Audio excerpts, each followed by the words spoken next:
Hello everyone, and welcome back to Shadow Man Stories. I know many of you use these videos to fall asleep, so before you drift off, I'd love it if you could leave a comment letting me know where you're listening from around the world. Also, don't forget to like and subscribe if you're enjoying the stories. My name is Thomas Morrison, but everyone calls me Ice. I got that nickname because I never panic, never lose my cool, even when things go really bad. I'm a survival instructor, and I've been teaching people how to stay alive in the mountains for 15 years now, but I've never felt scared like this before. It started 3 days ago when I got the call to come to Mount Washington in New Hampshire. The guy on the phone said they needed someone with my skills for a special situation. He wouldn't tell me what kind of situation, just that it was important and they'd pay me triple my normal rate. Money talks. So I packed my gear and drove. Up here, Mount Washington is a killer mountain. People die here every year, even experienced climbers. The weather changes fast, and when it gets bad, it gets really bad. Winds can hit 200 miles per hour. The temperature can drop 60 degrees in an hour. I've seen grown men cry from the cold up here. But something feels different this time. Wrong. I'm hiking up the main trail now, and my compass is acting weird. Really weird. Instead of pointing north like it's supposed to, the needle keeps spinning around like it can't make up its mind. Sometimes it points north, sometimes east, sometimes it spins in complete circles. I stop walking and hold the compass steady. The needle settles down for a second, pointing north, then it jumps to northeast, then northwest. I count 17. Different directions it points to in just 1 minute, 17 different norths. That's impossible. A compass can only point to one magnetic north, unless... I shake my head. There's no unless. Compasses don't work that way. I put the compass away and keep walking.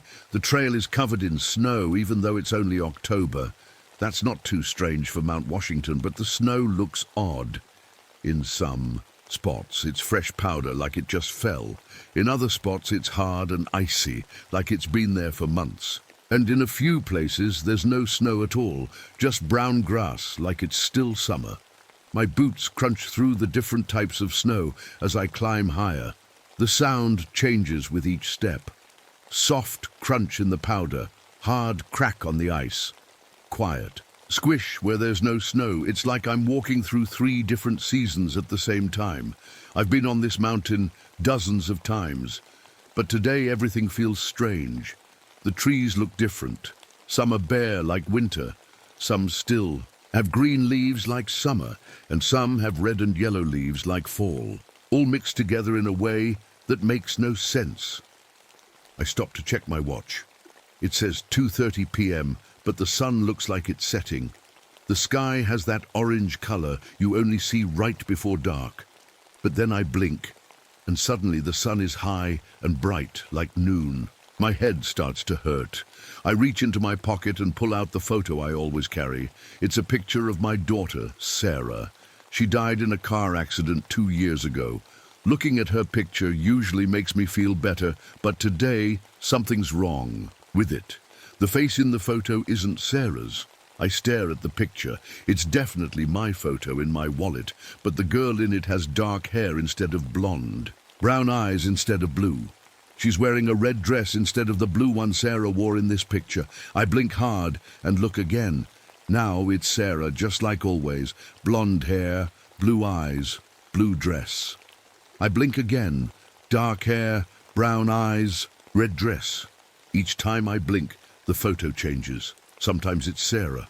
Sometimes it's this other girl I've never seen before. And sometimes the photo is completely blank, like there was never anyone in it at all. My hands start shaking, and it's not from the cold. I hear footsteps behind me on the trail. I turn around and see a woman walking up the path. She's carrying a heavy backpack full of equipment that looks like weather instruments. She's maybe 40 years old, with grey hair and thick glasses. "You must be Morrison," she says when she reaches me. "I'm Dr. Ruth Steinberg." "Ice," I say, shaking her hand. "You the one who called me?"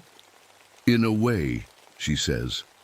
But there's something strange about how she says it, like she means something different than what the words mean.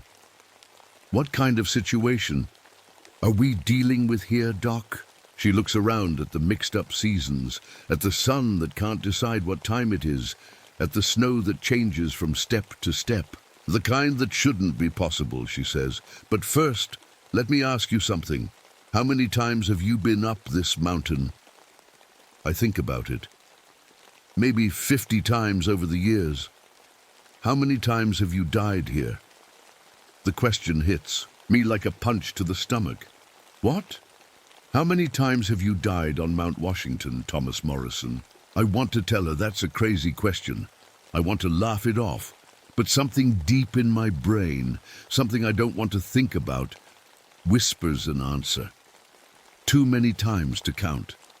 The thought comes from nowhere, and it scares me more than anything has scared me in years. Because for just a second I remember dying. I remember the cold taking me. I remember my last breath freezing in my lungs. I remember it happening over and over and over again. That's impossible, I say. Doctor. Steinberg looks at her instruments. The screens are showing numbers that make no sense. Temperature readings that jump from 20 below zero to 80 degrees and back again. Wind speed that changes every second. Pressure readings that belong on different planets. Nothing's impossible here, she says. That's the problem. She starts walking up the trail, and I follow her. But with each step, I feel like I'm walking into something I don't understand. Something that's going to change everything I thought I knew about the world and about myself. My compass spins wildly in my pocket, trying to point to 17, different norths at once. My daughter's photo changes faces every time I'm not looking at it directly. And somewhere deep in my mind, I remember dying on this mountain, more times than any person should be able to remember. We walk for another hour, and the weird things keep happening. Dr. Steinberg checks her instruments every few minutes, each time. She frowns and shakes her head like she can't believe what she's seeing. I try to look over her shoulder, but the numbers on the screens keep changing so fast I can't read them. Doc, what exactly are you measuring up here? I ask. She doesn't answer right away. She stops walking and sets down her heavy pack. Then she pulls out a device that looks like a thermometer, but bigger and with more buttons. Hold this, she says, handing it to me. The screen shows the temperature, 15 degrees. Cold, but normal for October on Mount Washington. Then it changes to 78 degrees, then 30 degrees, then 102 degrees, all in the span of 10 seconds.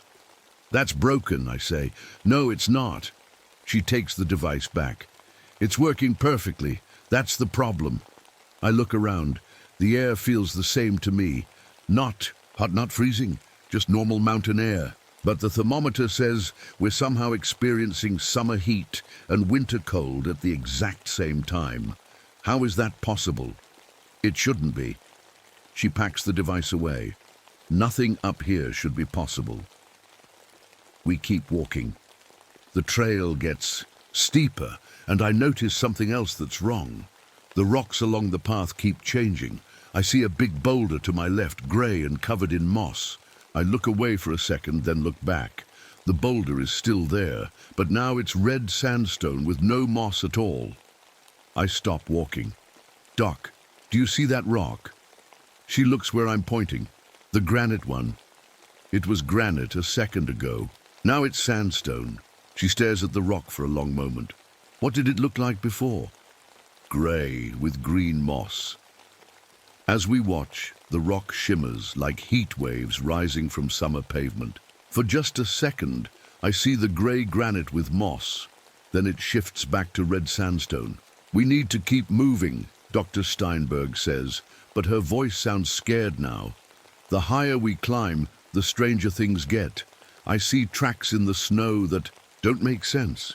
Boot prints that look like mine, but bigger. Paw prints from some huge animal, way too big to be a dog or even a wolf. And then I see something that makes my blood freeze. There's a person sitting against a tree about 50 feet ahead. They're not moving. Hey, I call out, you okay? No answer. I run toward them, Dr. Steinberg close behind me. As I get closer, I see it's a man in hiking gear. He's sitting with his back against the tree, eyes closed like he's sleeping. But he's not sleeping. His skin is blue-white, the color of someone who's been frozen for a long time. His clothes are covered in ice crystals. His hands are solid blocks of ice. He's been dead for hours, I say. Maybe days. Dr. Steinberg kneels down next to the body. She checks her instruments again. The thermometer shows normal temperatures. No deadly cold that would freeze someone this fast. Look at his gear, she says. I look closer. The man's jacket, his boots, his backpack, none of it shows any sign of extreme cold. No ice buildup where you'd expect it. No frost damage. His gear looks like he was hiking in normal weather. He didn't die from the cold, I realize. No, he didn't. Then what killed him? She stands up and looks around nervously. I don't know, but I think we're going to find out. We keep climbing, leaving the frozen man behind. But every few minutes, I look back over my shoulder. Each time I do, the body looks different. Sometimes it's there, sometimes it's gone completely. And once, just for a second, I swear I see the man wave at me. My hands won't stop shaking now. The trail leads us to an old weather station that looks like it's been abandoned for years. The building is small, just one room, with broken windows and a door hanging off its hinges. This is where I've been working, Dr. Steinberg says. Working on what? She doesn't answer. She just walks inside, and I follow her. The inside of the station is a mess. Tables are overturned. Equipment is scattered everywhere. Papers are spread across the floor. It looks like someone went crazy in here and destroyed everything. But Dr. Steinberg acts like nothing's wrong. She starts setting up her instruments like the place is perfectly normal.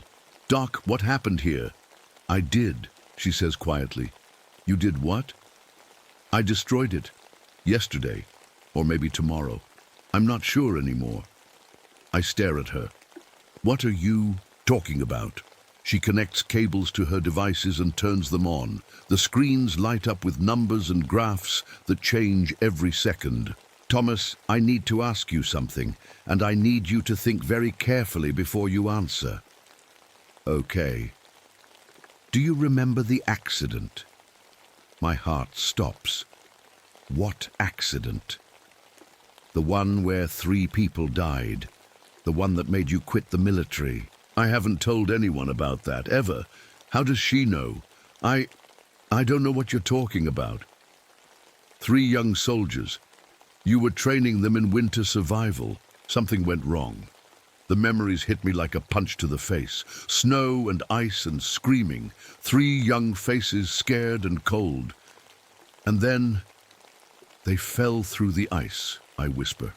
No, Thomas, they didn't. Yes, they did. I tried to save them, but the ice was too thin. They went under. I couldn't get them out. That's not what happened. Yes, it is. I'm shouting now. I was there. I saw them die. Dr. Steinberg looks at me with sad eyes. You saw them die, but Thomas, that was 60 years ago. What? No, it was 2 years ago. Look at your hands. I look down. My hands are old, really old, wrinkled and spotted with age. But that's impossible. I'm only 35. I look at my reflection in one of her instrument screens. The face looking back at me has gray hair and deep lines around the eyes. It's the face of a man in his 80s. But when I blink, I see my regular face again. 35 years old, brown hair, no wrinkles. What's happening to me? The same thing that's happening to everything else on this mountain, she says. Time isn't working right anymore. She points to her instruments. The screens show impossible readings, not just temperature and weather, but things that don't make sense. Time measurements that go backwards, gravity readings that change every second. This mountain exists in more than one time at once, she explains. Past, present, and future are all mixed up here. That's why your compass points in 17 directions. That's why the rocks keep changing. That's why you look different. Ages. That's impossible. So was everything else you've seen today. I sit down heavily on a broken chair. My head is spinning, and not just from the altitude. The soldiers who died, I say. Where are they now? Dr. Steinberg looks out the broken window at the mountain slopes covered in strange, mixed-up snow. They're still here, she says. Still falling through the ice, still dying, over and over again. And the frozen man we found. That was you, Thomas. One version of you. From one of the times you died on this mountain. I want to argue with her. I want to tell her she's crazy, but deep down I know she's telling the truth. How many times have I died here? I don't know. Hundreds? Thousands? Time keeps looping back on itself. You keep trying to save those soldiers, and you keep failing. Outside, the wind starts to howl, but it doesn't sound like normal wind. It sounds like voices, screaming voices. The screaming wind dies down, but the silence that follows is worse. I can hear my own heartbeat in my ears. Dr. Steinberg, I say slowly, who are you really? She's still looking at her instruments, but her hands have stopped moving. For a long moment, she doesn't answer. I'm someone who's been trying to fix this for a very long time, she finally says. Fix what? The experiment. What experiment? She turns to face me, and I see tears in her eyes. The one that broke time, the one that trapped you here. I stand up from the broken chair. My legs feel shaky. I don't understand. Sit down, Thomas, please. This is going to be hard to hear. I sit back down. Outside, snow starts falling, but it's not normal snow. Some flakes are white, some are black, and some look like they're falling upward. In 1967, she begins, the military was working on a secret project. They wanted to see if they could send soldiers through time. Just a few seconds, maybe a minute, enough to give them an advantage in battle.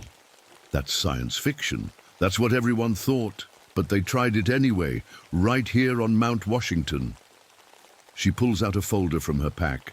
Inside are old photographs and documents with lots of black marks covering up words. They needed someone to test it on, someone who was good in the mountains, someone who could survive if something went wrong. She shows me a photograph. It's a young soldier in military gear, standing in front of Mount Washington. The soldier looks exactly like me, but younger. That's not me, I say, but my voice doesn't sound sure. Look closer. I take the photo. The young soldier has the same eyes as me, the same nose, the same scar on his chin that I got when I was 12.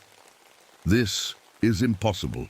The experiment was supposed to send you back in time by 60 seconds, she continues. Just 1 minute. But something went wrong. Instead of sending you back 60 seconds, it scattered you across 60 years. I look at the date on the photo, October 15th, 1967. That's today's date. It's the same day, Thomas. You've been living the same day over and over again for 60 years. October 15th, 1967. My hands start shaking again. But I remember other days. I remember my daughter. I remember my life. You remember pieces of other timelines, other versions of yourself that exist in different times. But the real you, the original you, has been stuck in this one day since 1967. She shows me another photo. This one shows 3 young soldiers. I recognize them immediately.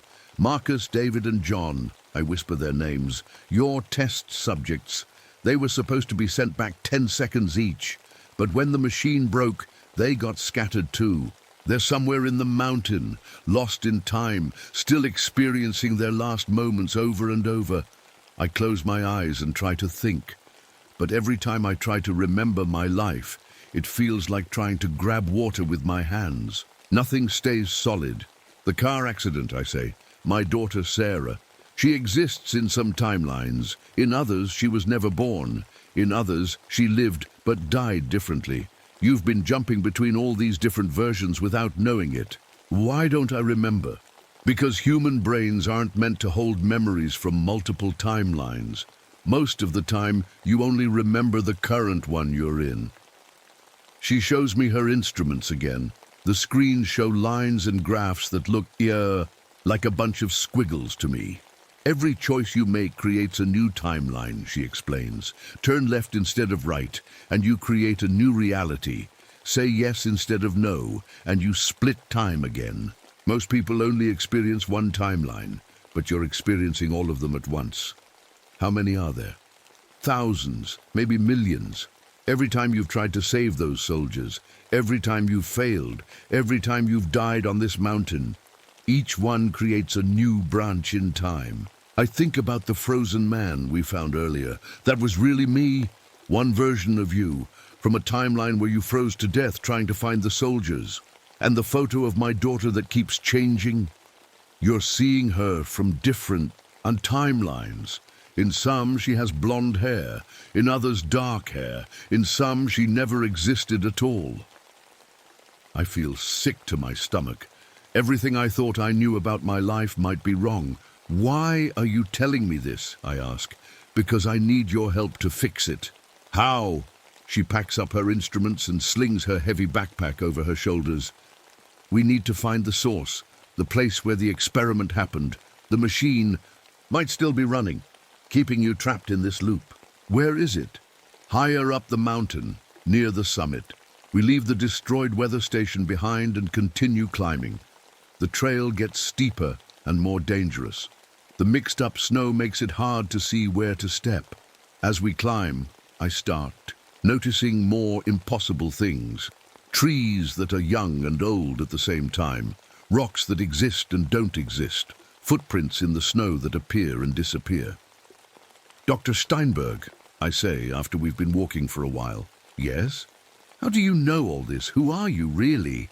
She stops walking and turns to look at me. In the strange light of the mixed-up mountain, her face looks different, younger and older at the same time. I'm someone who's been affected by the experiment too, she says. How? I'm from one of your timelines, Thomas. From a future where I became a scientist and figured out what happened here. What timeline? She takes off her glasses and wipes them clean. Without them, her face looks familiar, but I can't place where I've seen it before. I'm from the timeline where your daughter Sarah grew up and became a physicist, she says quietly. My heart stops. I'm from the timeline where Sarah survived the car accident and spent her whole life trying to save her father. She puts her glasses back on, but now I can see it. The same eyes, the same shape of face, the same stubborn chin. Hello, Dad, she says. The world spins around me. I sit down hard in the snow. Sarah. In this timeline, my name is Ruth Steinberg. I changed it so the experiment wouldn't be connected to you. But, yes, I'm your daughter. But you're older than me. Time doesn't work normally here, remember? I've aged naturally while you've been stuck in the same day. I'm 57 years old, and I've spent 30 years studying temporal physics trying to figure out how to save you. I want to hug her. I want to cry. I want to wake up from this impossible dream. Sarah, I'm so sorry. The accident. There was no car accident, Dad. That's from a different timeline. In my timeline, I grew up normally. I became a scientist, and I've been coming to this mountain every year on October 15th, trying to find a way to break the loop. How many times have you tried? This is my 30th attempt. We sit in the strange snow for a few minutes, father and daughter separated by impossible time. What happened the other 29 times, I finally ask. You died, she says, simply. Different ways, but you always died, sometimes from the cold. Sometimes you fell, sometimes what? She looks up toward the summit of the mountain. Sometimes something killed you, something that lives up there, something that's been feeding off the temporal energy for 60 years. What kind of something? Before she can answer, we hear it. A howl that echoes across the mountain. It's not quite human and not quite animal. It's the sound of something that's been in pain for a very long time. That, Sarah says. The howl comes. Again, closer this time. We need to keep moving, she says, standing up and shouldering her pack. What is it? I'm not sure, but I think it used to be human. I think the experiment created it when it broke time. We start climbing again, but now every step feels dangerous. Every shadow could be hiding something. Every sound could be the thing that's been howling. Sarah, I say as we climb. Yes? If I die again, will you keep trying? She stops and looks back at me. As many times as it takes, Dad. As many times as it takes. We climb higher and the air gets thinner. Each breath feels like swallowing ice. Sarah. I still can't believe. It's really her. Checks her instruments every few minutes. The readings get more and more wild the higher we go. Dad, look at this, she says, showing me a device that measures something called temporal displacement. The numbers on the screen are jumping around like crazy. 15,847, 903, 6,429. They never stay the same for more than a second. What does it mean? Time is completely broken up ahead. Whatever's causing this is close. We round a bend in the trail, and I see something that makes my blood freeze. There's a flat area carved into the mountainside, like someone blasted away the rock to make a platform. In the middle of it sits a building I've never seen before, even though I've been on this mountain dozens of times. It's made of grey concrete and has no windows, just one heavy metal door with warning signs all over it. That's it, Sarah whispers. The lab where they did the experiment. I don't remember that building. Most people can't see it. It exists in multiple timelines at once. Your brain tries to ignore it because it doesn't belong in normal reality. As we get closer, I can see the building better. Or maybe I can't see it better. It keeps changing. Sometimes it looks new and clean. Sometimes it looks old and falling apart. Sometimes parts of it seem to disappear completely. The machine is still running in there, Sarah says. After 60 years, it's still trying to complete the experiment. We reach the flat platform. Up close, the building looks even stranger. The concrete walls have cracks that appear and disappear. The metal door is sometimes open, sometimes closed, sometimes not there at all. How do we get inside? Very carefully. Sarah pulls out a device that looks like a TV remote with extra buttons. She points it at the building and presses something. The building flickers like a bad TV signal, then becomes solid. That should hold it steady for a few minutes, she says. The metal door is open now. Inside, I can see a long hallway with lights that blink on and off. Stay close to me, Sarah says. And whatever you see in there, remember that most of it isn't real. It's just echoes from different timelines. We walk through the door and into the hallway. The walls are covered with old posters and warning signs. Some are in English, some are in languages I don't recognize, and some use symbols that hurt my eyes to look at. The hallway leads to a big room filled with machines, old computers with blinking lights, cables running everywhere, and in the center, a chair surrounded by metal rings that spark with electricity. That's where they put you, Sarah says, pointing to the chair. That's where it all started. I look at the chair, and suddenly I remember. Not just pieces of memory, but everything. Sitting in that chair, the scientists telling me it would only last a minute. The machine starting up, the world exploding into light and pain, and then falling through time, like falling down a well that never ends. I remember now, I whisper. The machine is still trying to send you back to 1967, Sarah explains. But since you're already in 1967, just experiencing it over and over, it can't complete the process. So it keeps trying forever. How do we turn it off? Before she can answer, the lights in the room start flashing faster. The machines begin making louder noises. And somewhere in the building, something starts walking toward us. Heavy footsteps, getting closer. We need to hurry, Sarah says. She runs to one of the computers and starts pressing buttons. The footsteps get louder. They're in the hallway now. I look toward the door and see a shadow moving. A big shadow. much bigger than a normal person. Sarah, almost got it, she says, still working on the computer. The shadow reaches the doorway, and I see what's been making the sounds. It's me, but not me. It's like looking in a broken mirror. The thing in the doorway has my face, but stretched and wrong. It's 8 feet tall and covered in ice that never melts. Its eyes glow with a cold blue light. Its mouth is full of teeth that are too sharp and too many. "Hello, Thomas," it says in my voice. I can't move, I can't breathe. "Who are you?" I finally manage to ask. "I'm you," it says.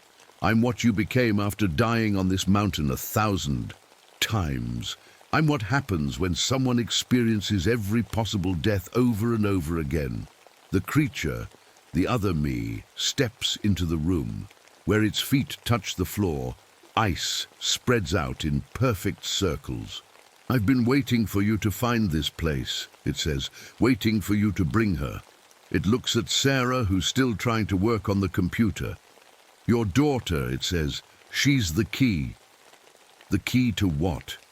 To making this stop, to ending the loop. But also, the creature smiles with too many teeth, to making it permanent. Sarah stops typing and slowly turns around. When she sees the creature, her face goes pale. "Dad, don't listen to it. She's been trying to save you for 30 years, the creature says. But she doesn't understand. You can't be saved. You can only choose which ending you want." "What do you mean?" The creature walks closer. The air around it gets so cold I can see my breath. "The machine can be stopped," it says, "but only if someone takes your place. Someone has to sit in that chair and experience the loop instead of you." I look at Sarah. She's shaking her head. "No," she says. "There has to be another way." "There is," the creature says. "You can stay, all of us can stay. We can make the whole world like this mountain. Time broken everywhere. Past and future and present all mixed together. No more death because nothing ever really ends." "That would destroy everything," Sarah says. "Or save everything," the creature replies. "No more loss, no more grief. Everyone you've ever loved, alive forever in some timeline." I think about all the versions of Sarah I've seen. The blonde one, the dark-haired one, the one who never existed. In a broken world, they could all be real. "Think about it, Thomas," the creature says. "Never lose anyone again." The machine in the center of the room starts making a high whining sound. The metal rings around the chair spin faster. "The temporal field is getting stronger," Sarah shouts over the noise. "We have to decide now." I look at the creature, the other me, with its glowing blue eyes and frozen skin. "What happens to you if I choose?" "I become real," it says. "I stop being just an echo of your deaths. I get to exist.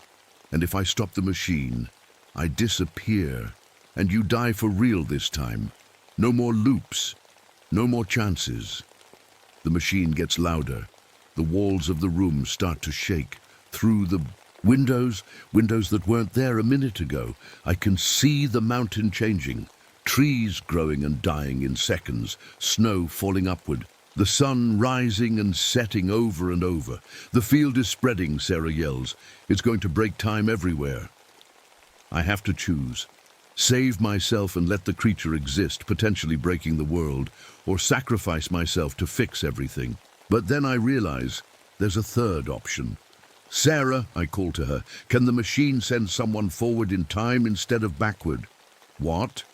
"Instead of sending me back to 1967, can it send me forward, past the loop?" She thinks for a second. Then her eyes light up.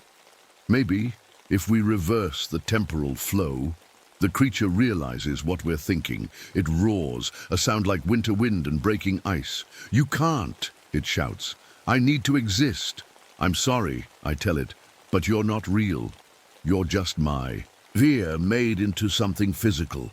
I run to the chair in the center of the room. The creature tries to stop me, but I'm faster. I jump into the chair just as Sarah reverses the machine's settings. "Dad, no!" she screams. "Take care of yourself." Sarah, I tell her, in whatever timeline you end up in, the machine kicks on. The metal rings around me start spinning. Electricity arcs between them. The creature reaches for me, but it's already starting to fade. Thomas, it says, its voice getting quieter. Thomas, please. The world explodes into light and pain, just like it did 60 years ago. But this time, instead of falling backward through time, I'm flying forward. Past the loop, past 1967, past all the deaths and failures and repeated days. I'm flying through time, and it feels like drowning in light. Years flash by like pages in a book flipping too fast to read. 1968, 1975, 1983, 1995. The numbers burn behind my eyes as I speed forward through decades I never got to live. Then suddenly everything stops. I'm lying in snow, but it's normal snow. White and cold and simple, the kind of snow that makes sense. I sit up and look around. I'm still on Mount Washington, but everything looks different. The trees are taller. There are new trails cut into the mountainside. In the distance I can see buildings that weren't there before. I check my watch. It says October 15th, 2027, 60 years later. I made it past the loop. But something's wrong. The mountain is too quiet. There are no birds singing, no wind blowing through the trees. Even the snow falls without making any sound. I stand up and start walking down the trail. My body feels strange, like I'm not quite solid. Like I'm still partly stuck between times. After an hour of walking, I see someone coming up the trail toward me. It's a young woman with dark hair and a heavy backpack. She looks like she's in her 20s. As she gets closer, I realize I know that face. Sarah, I call out. She stops walking and stares at me. Dad? But this isn't the Sarah I left behind in the laboratory. This Sarah is young again. Younger than when I first got trapped in 1967. How are you here? I ask. I've been coming to this mountain every year for 30 years, she says. Every October 15th, waiting for you to come back. But you were older than me when I left. She smiles sadly. Time works differently for people who've been touched by temporal experiments. I age normally most of the year, but on October 15th, I become the age I would have been if you had never disappeared. We hug, and she feels real and warm and alive. Did it work? She asks. Is the loop broken? I think so. The machine sent me forward past 1967, but Sarah, something still feels wrong. She nods. I know. I can feel it too. We walk together toward the place where the laboratory used to be. But when we get there, the flat platform is empty. No building, no machines, just normal mountain rock. Where did it go? When you broke the loop, the laboratory snapped back to its original timeline, Sarah explains. 1967. It's still there, but 60 years in the past. And so it's over? Not quite.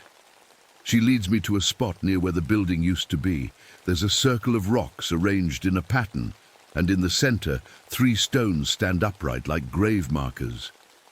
Marcus, David, and John, I whisper. I found their remains a few years after you disappeared. The temporal experiment scattered them through time, but when you broke the loop, they finally came home too. I kneel down next to the stone markers. After 60 years, I can finally say goodbye to the soldiers I couldn't save. I'm sorry, I tell them. I tried to save you. I tried so many times. The wind picks up, and for just a second I hear voices on it. Young voices laughing and talking like soldiers do when they're not scared yet. They're not angry, Sarah says. They understand. We sit by the grave markers as the sun starts to set. It's a normal sunset, happening at the right time, in the right place. What happens now? I ask. Now you get to live, Sarah says. Really live. The 60 years you missed are gone, but you have whatever time is left. And you? I get to have my father back. But even as she says it, I can see her starting to fade around the edges, like she's made of mist. Sarah? The temporal field is wearing off, she says. I can only exist like this on October 15th, and the day is almost over. No, wait. It's okay, Dad. Tomorrow I'll be back to my normal age, 57 years old and working as a physics professor at MIT. But I'll remember this. I'll remember having you back, even if it's just for one day each year. Will I see you again? Every October 15th, she promises. If you come back to this mountain, I'll be here. The sun touches the horizon, and Sarah becomes more and more transparent. I love you, Dad. I love you too, Sarah. She disappears just as the last light fades from the sky. I'm alone on the mountain, but for the first time in 60 years, I'm not trapped. I'm not repeating the same day over and over. I'm free to walk down this mountain and into whatever life is waiting for me. But I know I'll be back. Every October 15th, I'll climb Mount Washington and spend one day with my daughter. One day out of the year when time bends just enough for a father and daughter to be together. I start walking down the trail. Behind me, the 3 stone markers stand guard over the mountain, keeping watch over the place where time once broke and then healed itself. The mountain is quiet now. Normal quiet. The kind of quiet that means peace instead of danger. But as I walk, I can't shake the feeling that something is still watching me, something that understands what it's like to be lost in time. I turn around one last time. In the moonlight, I can see a figure standing near the grave markers. It's tall and covered in ice, but its eyes don't glow anymore. The creature, the other me, is still there, but changed. It raises one frozen hand in what might be a wave or might be a goodbye. I wave back. Then I turn and walk down the mountain toward the world that's been waiting 60 years for me to come home. Every year on October 15th, people report strange things happening on Mount Washington.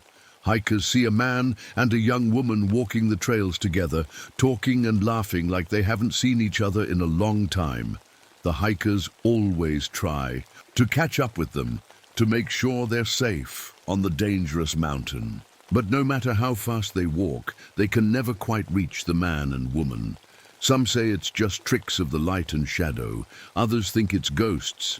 But the rangers who work on Mount Washington know better. They know it's just a father and daughter getting one day together out of every year. One day when time bends just enough for love to win over loss. And if you climb Mount Washington on October 15th, you might see them too. A man in his 30s and a woman in her 20s walking together through snow that falls both ways past. Trees that are all seasons at once, under a sun that sets and rises whenever it wants to. Time isn't completely healed on Mount Washington. Maybe it never will be. But it's healed enough for the things that matter most. It's healed enough for family. My name is William Donovan, but everyone calls me Bull. I'm a park ranger at Devil's Tower in Wyoming, and I've been working here for, well, it feels like forever. People always ask me about this place, about the strange stories they hear. I always tell them the same thing. It's just a big rock formation, nothing more. But today feels different. Today feels wrong. I found my old journal this morning.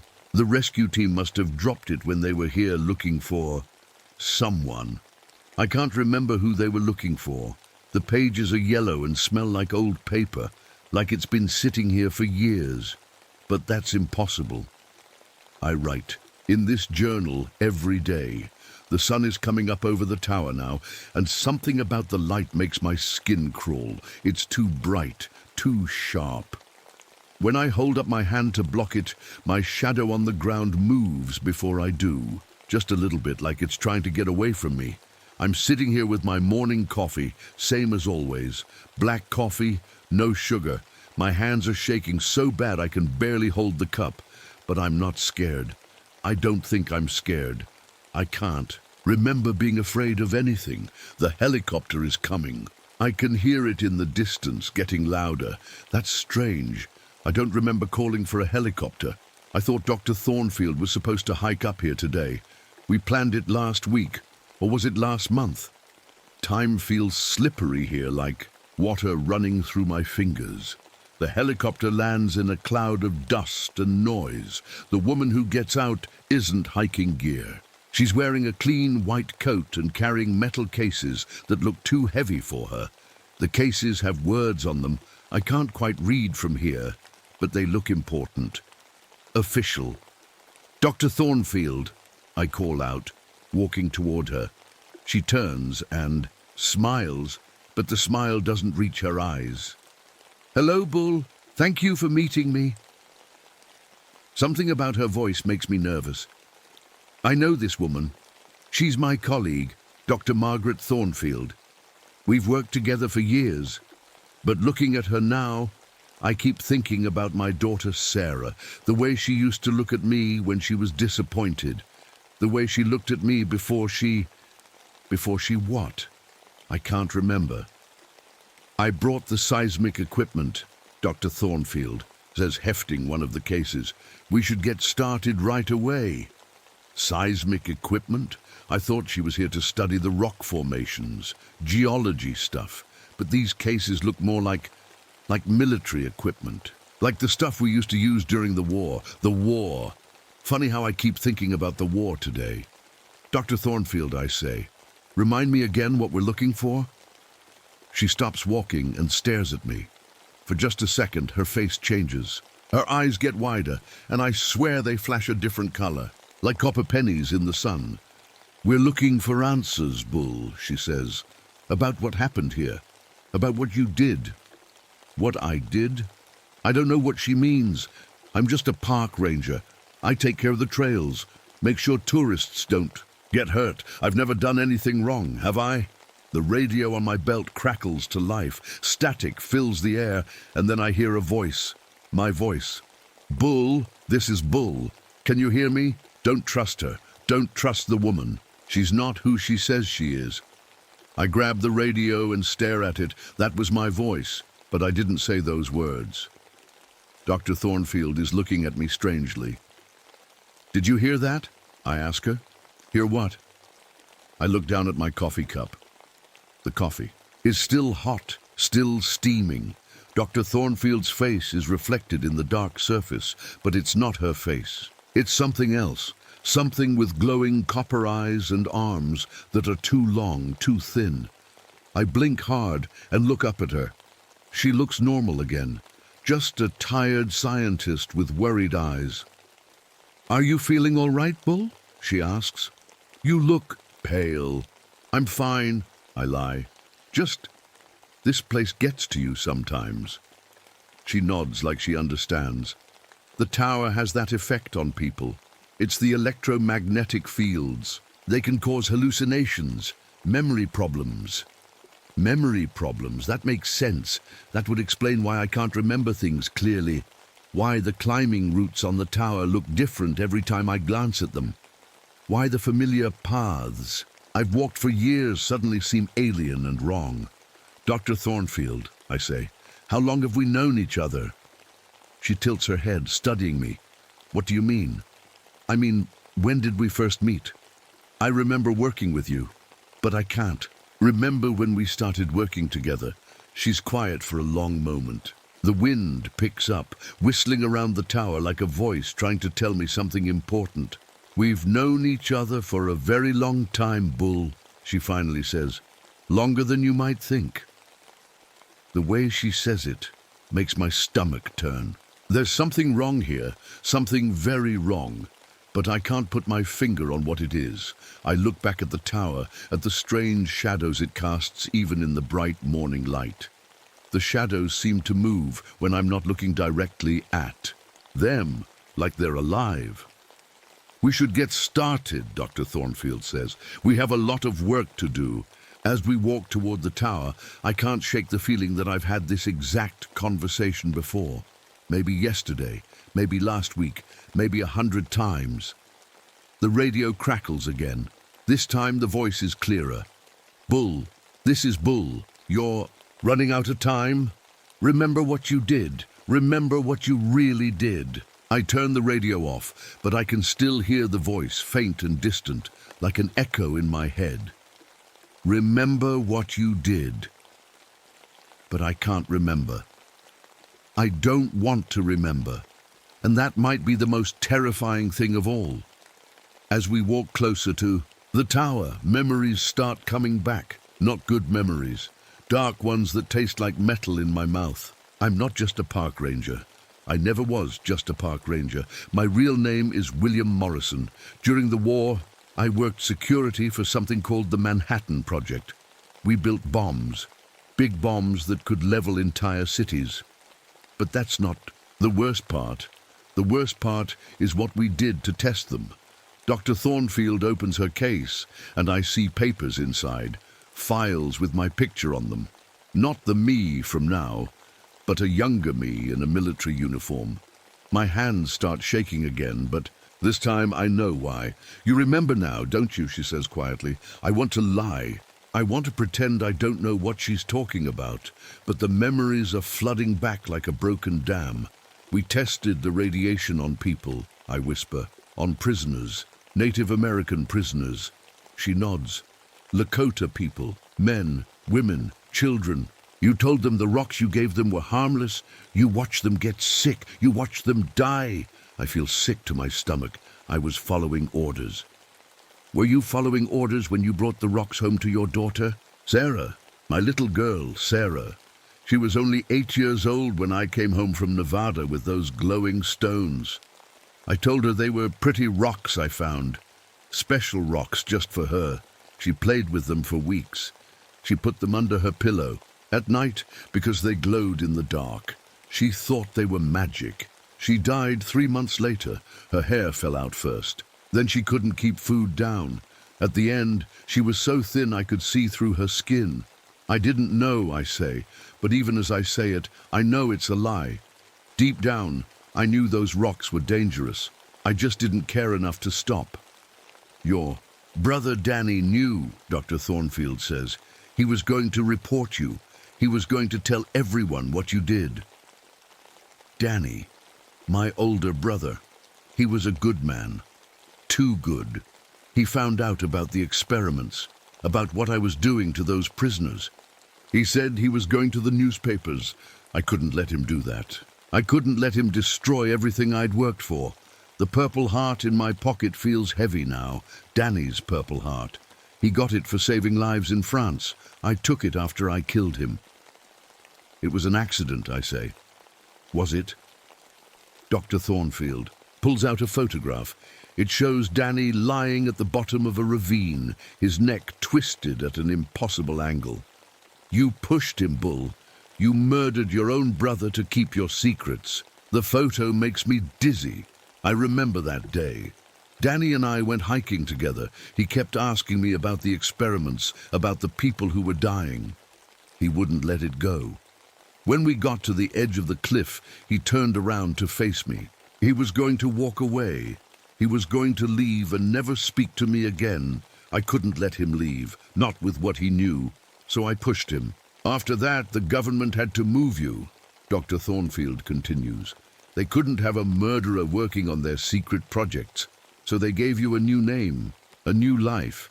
They made you Bull Donovan, Park Ranger. Why here? I ask. Why Devil's Tower? She looks up at the massive rock formation towering above us. Because this place is special, Bull. The nuclear tests didn't just kill people. They tore holes in reality, holes between our world and other places. As she says this, I notice something strange. The animals around the tower are too quiet. No birds singing, no insects buzzing. Even the wind has stopped. The government has been watching this place for years, she says. People disappear here. Hikers, climbers, other rangers. They come here and they just vanish. I think about all the missing person reports I've filed over the years. Dozens of them. People who came to see the tower and never went home. Where do they go? I ask. Dr. Thornfield's reflection shimmers in her equipment screen. For just a second, I see something else. Something with too many teeth. They don't go anywhere, Bull. They're still here. They're all still here. And you're the one who's been bringing them. That can't be true. I'm a park ranger. I help. People, I keep them safe, don't I? But as I think about it, I realize something terrible. Every person who disappeared, I was the last one to see them. I was the one who suggested they take the trail that leads to the back of the tower. The trail, where nobody ever finds the bodies. I don't remember doing anything to hurt anyone, I say. That's because you don't want to remember, she says. Your mind blocks it out, but your body remembers. Your hands remember.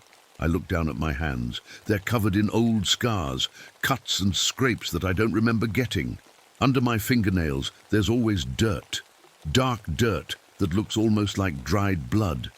How many? I whisper. We don't. Know for sure. Maybe 20, maybe 50, maybe more. The radio on my belt crackles again. This time the voice is different. Younger. It sounds like my daughter, Sarah. Daddy, why did you give me the bad rocks? Why did you let me die? I drop the radio. It hits the ground and breaks apart, but I can still hear her voice, faint and sad. Daddy, why do you keep hurting people? Why can't you stop? Dr. Thornfield is watching me carefully. The guilt is eating you alive, Bull. It's been eating you for decades. And something else has been feeding on that guilt, something that lives in the spaces between realities. I look up at Devil's Tower again.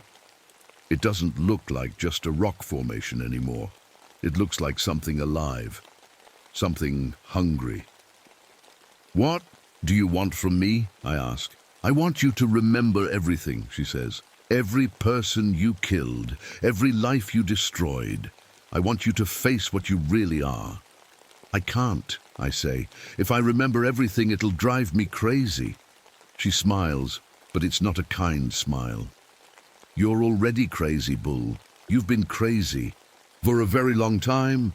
The question is, are you brave enough to face the truth? Above us, the tower casts its shadow across the ground, but the shadow isn't the right shape. It looks like something with wings, something with claws. Something that's been waiting for me to remember. Dr. Thornfield leads me around to the back of the tower where tourists never go. The ground here is different, softer. When I step on it, it feels like stepping on something that's still alive. Look closely, she says, pointing at the rock face. At first, I don't see anything unusual. Just the normal cracks and lines you'd expect in old stone.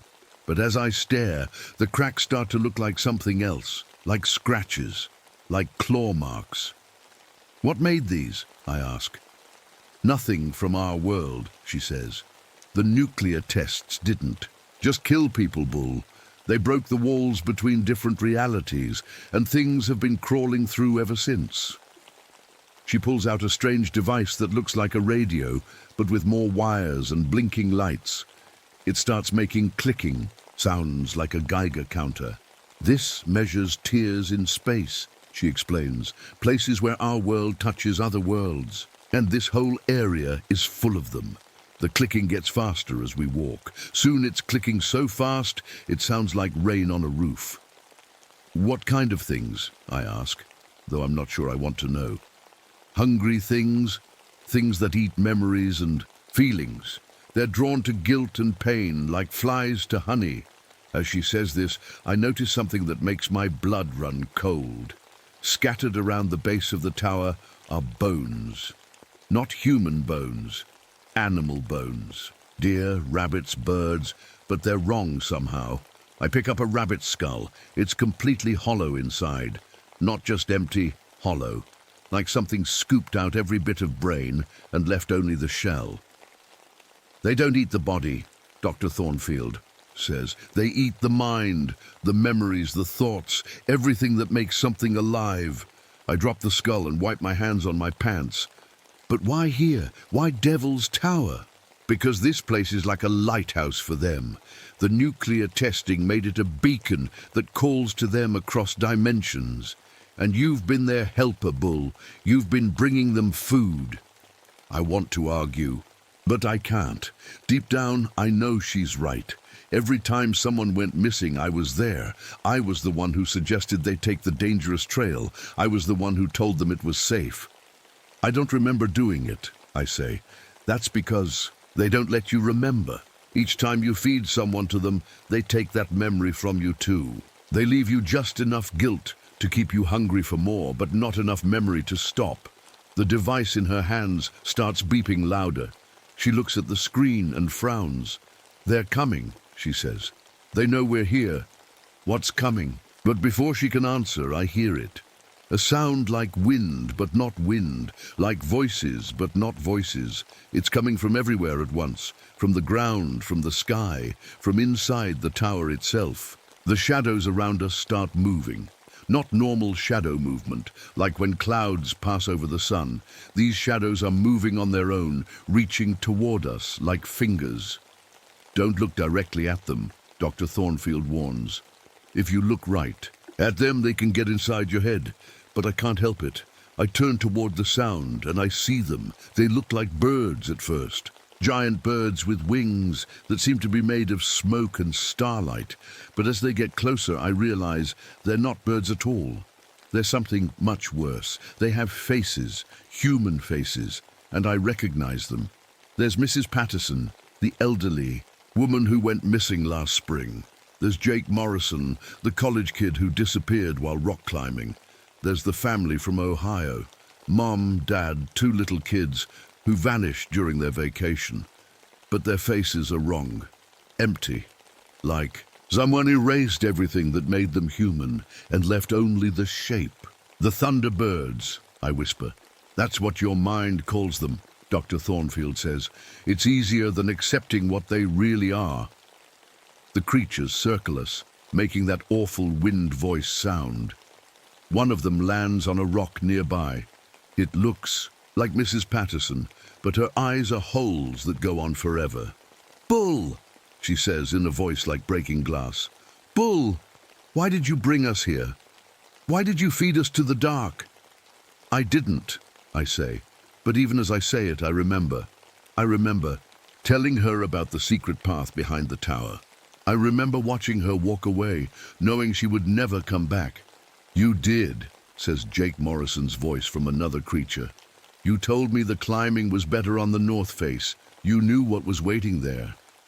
More voices join in, dozens of them.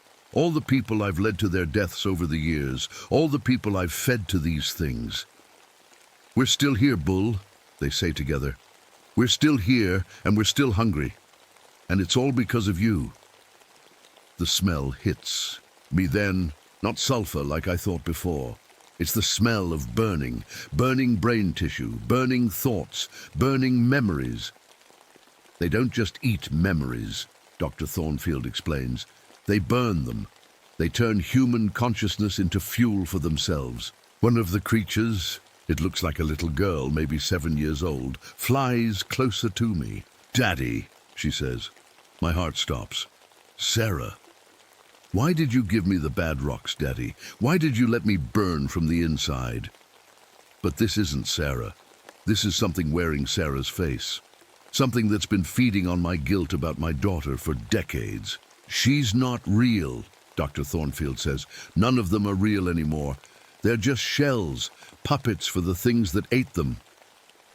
The creatures start moving closer. The clicking device in Dr. Thornfield's hands is going crazy now, beeping and flashing like a fire alarm. "We need to go," she says, "now." But as we turn to run, I see something that stops me cold. More bones scattered around the tower. But these aren't animal bones. They're human bones, dozens of them, hundreds of them, and they're all completely hollow inside. "How long has this been happening?" I ask.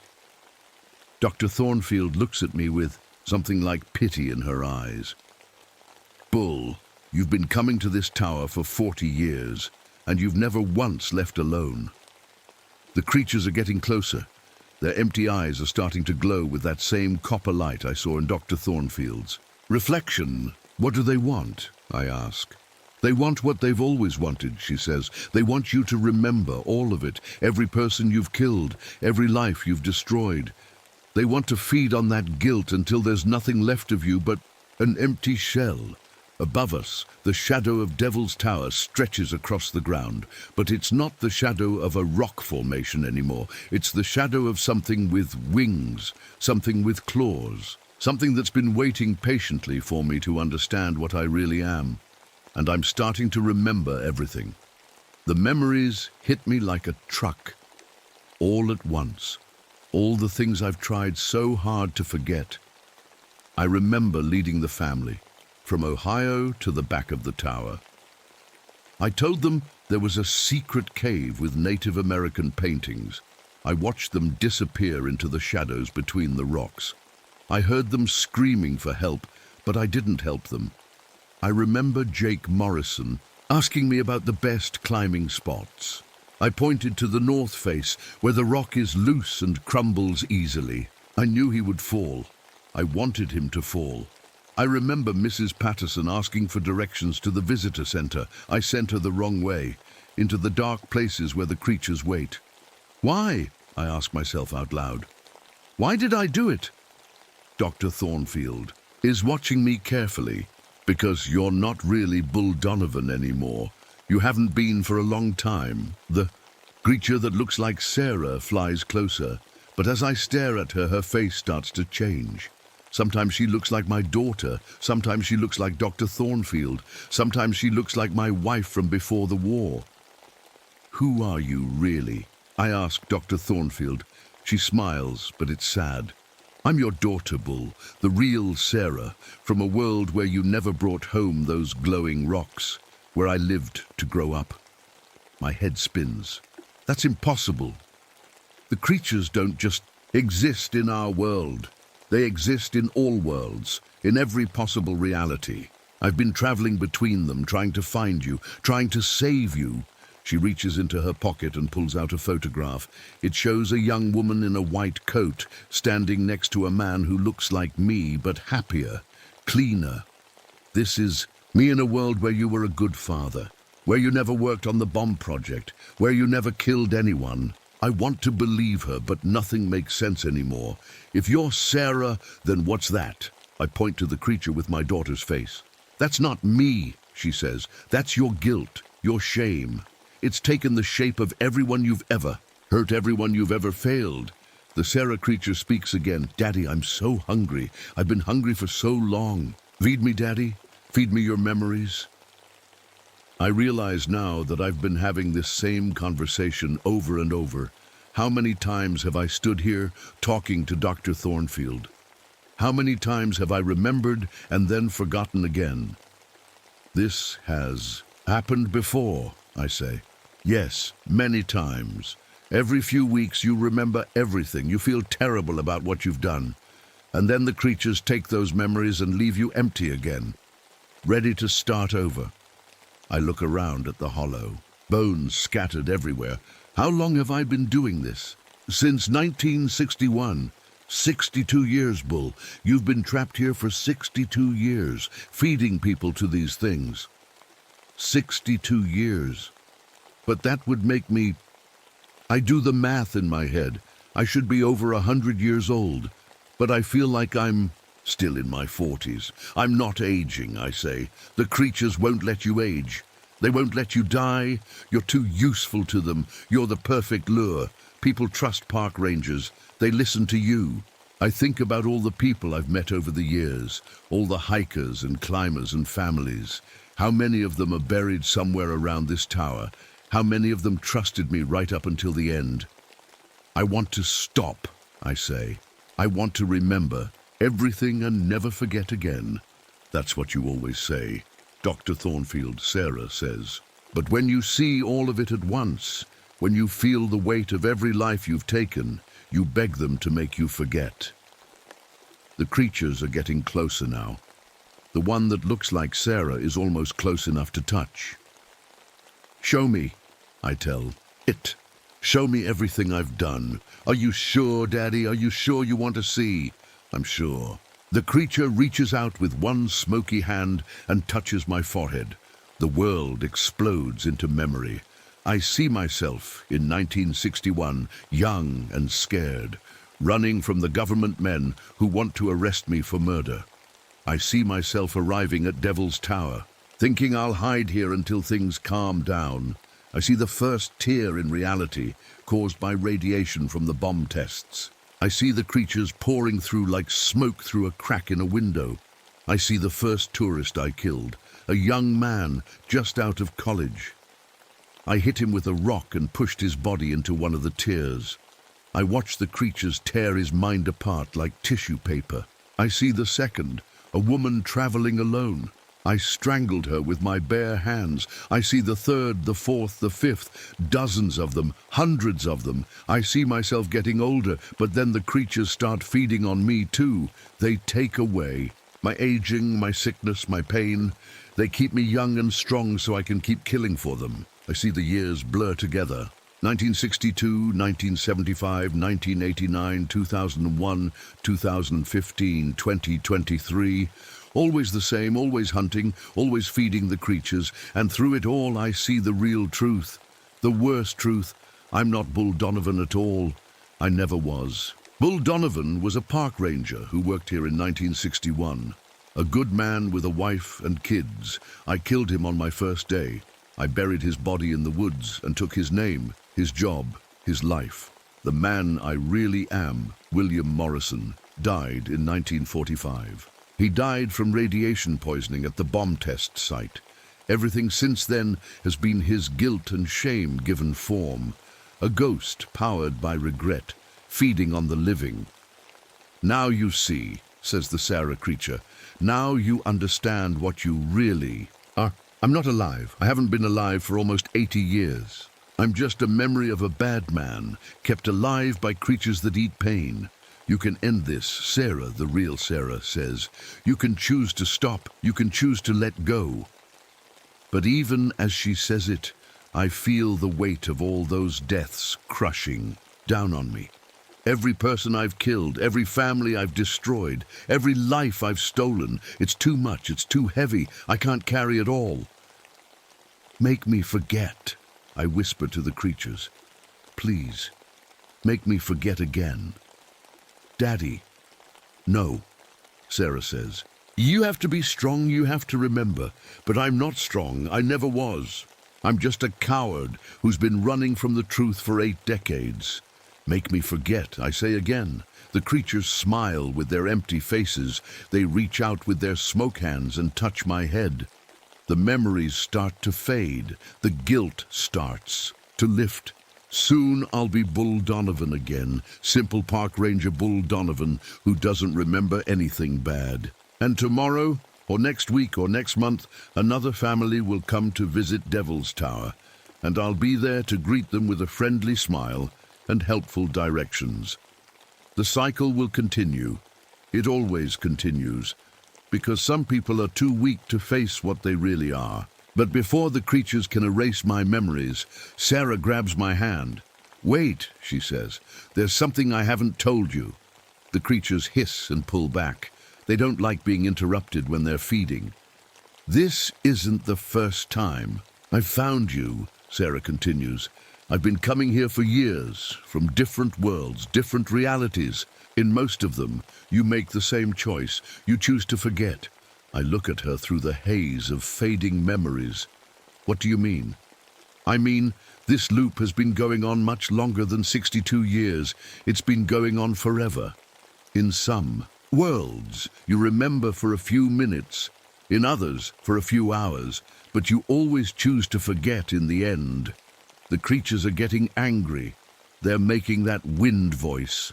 Sound louder now. But in a few worlds, Sarah says, a very few worlds, you make a different choice. What choice? You choose to face what you've done, all of it. You accept the guilt and the pain, and you use it to break the loop. I shake. My head. I can't. It's too much. I'm not strong enough. You are strong enough. You just don't believe it. One of the creatures swoops down between us. It looks like my brother Danny now, the brother I murdered to hide my crimes. Don't listen to her, Billy, Danny says in his ruined voice. She's lying to you. There is no escape. There's only the loop. There's only the feeding. There's only the forgetting. But Sarah doesn't back down. To break the loop, you have to do something you've never done before. You have to save someone instead of killing them. Who? I ask. Everyone here is already dead. Not everyone. She points to herself. I'm still alive. And the creatures want to feed on me too. They want to eat my memories of the good world, the world where you were my father. I look around. The creatures are circling us now, their empty eyes glowing brighter. They're hungry. They've been patient, but their patience is running out. If you try to save me, Sarah says, you'll have to fight them. You'll have to face every person you've ever killed. They'll make you feel every death, every scream, every moment of terror you've caused. The idea terrifies me. I can't do that. You can, but only if you really want to. Only if you choose to be brave instead of being a coward. The creatures are getting closer. I can feel their cold breath on my skin. I can smell the burning of all the mines they've destroyed. And if I save you? I ask. What happens then? Then the loop breaks. The creatures lose their hold on this place. All the people they've taken, all the memories they've stolen get set free. And me? She looks at me with eyes full of sadness. You'll finally be able to rest. You'll finally be able to die. The creatures are almost on us now. The one that looks like Danny is reaching out with claws made of shadow and starlight. Choose, Billy, he says. Choose now. Forget everything. And live forever. Or remember everything and die. I look at Sarah, my daughter from another world. A world where I was good. A world where I never hurt anyone. Will it hurt? I ask her. Yes, she says honestly. It will hurt more than anything you've ever felt. But it will be worth it. The creature Danny lunges forward. I have maybe 2 seconds to make my choice. I could let him take my memories. I could become Bull Donovan again, simple and clean and empty. I could spend another 60 years bringing people to their deaths and never feeling guilty about it. Or I could fight. I grab a sharp piece of rock from the ground and swing it at Danny Creature's head. It passes right through him like he's made of smoke, but something happens. He screams. You can hurt us, Sarah says, surprised. Your guilt can hurt us because it's what we feed on. More creatures swoop down. I see Mrs. Patterson, Jake Morrison, the family from Ohio, all the people I've killed over the years. I'm sorry, I tell them as I swing the rock again. I'm so sorry for what I did to you. Each time I say it, each time I really mean it, the creatures scream and pull back. That's it, Sarah says. Your real guilt, your real sorrow. It's poison. To them. They can only feed on guilt that you're trying to hide from. The creatures surround us, but they're staying back now. They're afraid. I remember everything, I say out loud. I remember killing Danny. I remember the experiments. I remember Sarah dying because of the rocks I brought home. I remember every person I've murdered at this tower. With each confession, the creatures get smaller, weaker.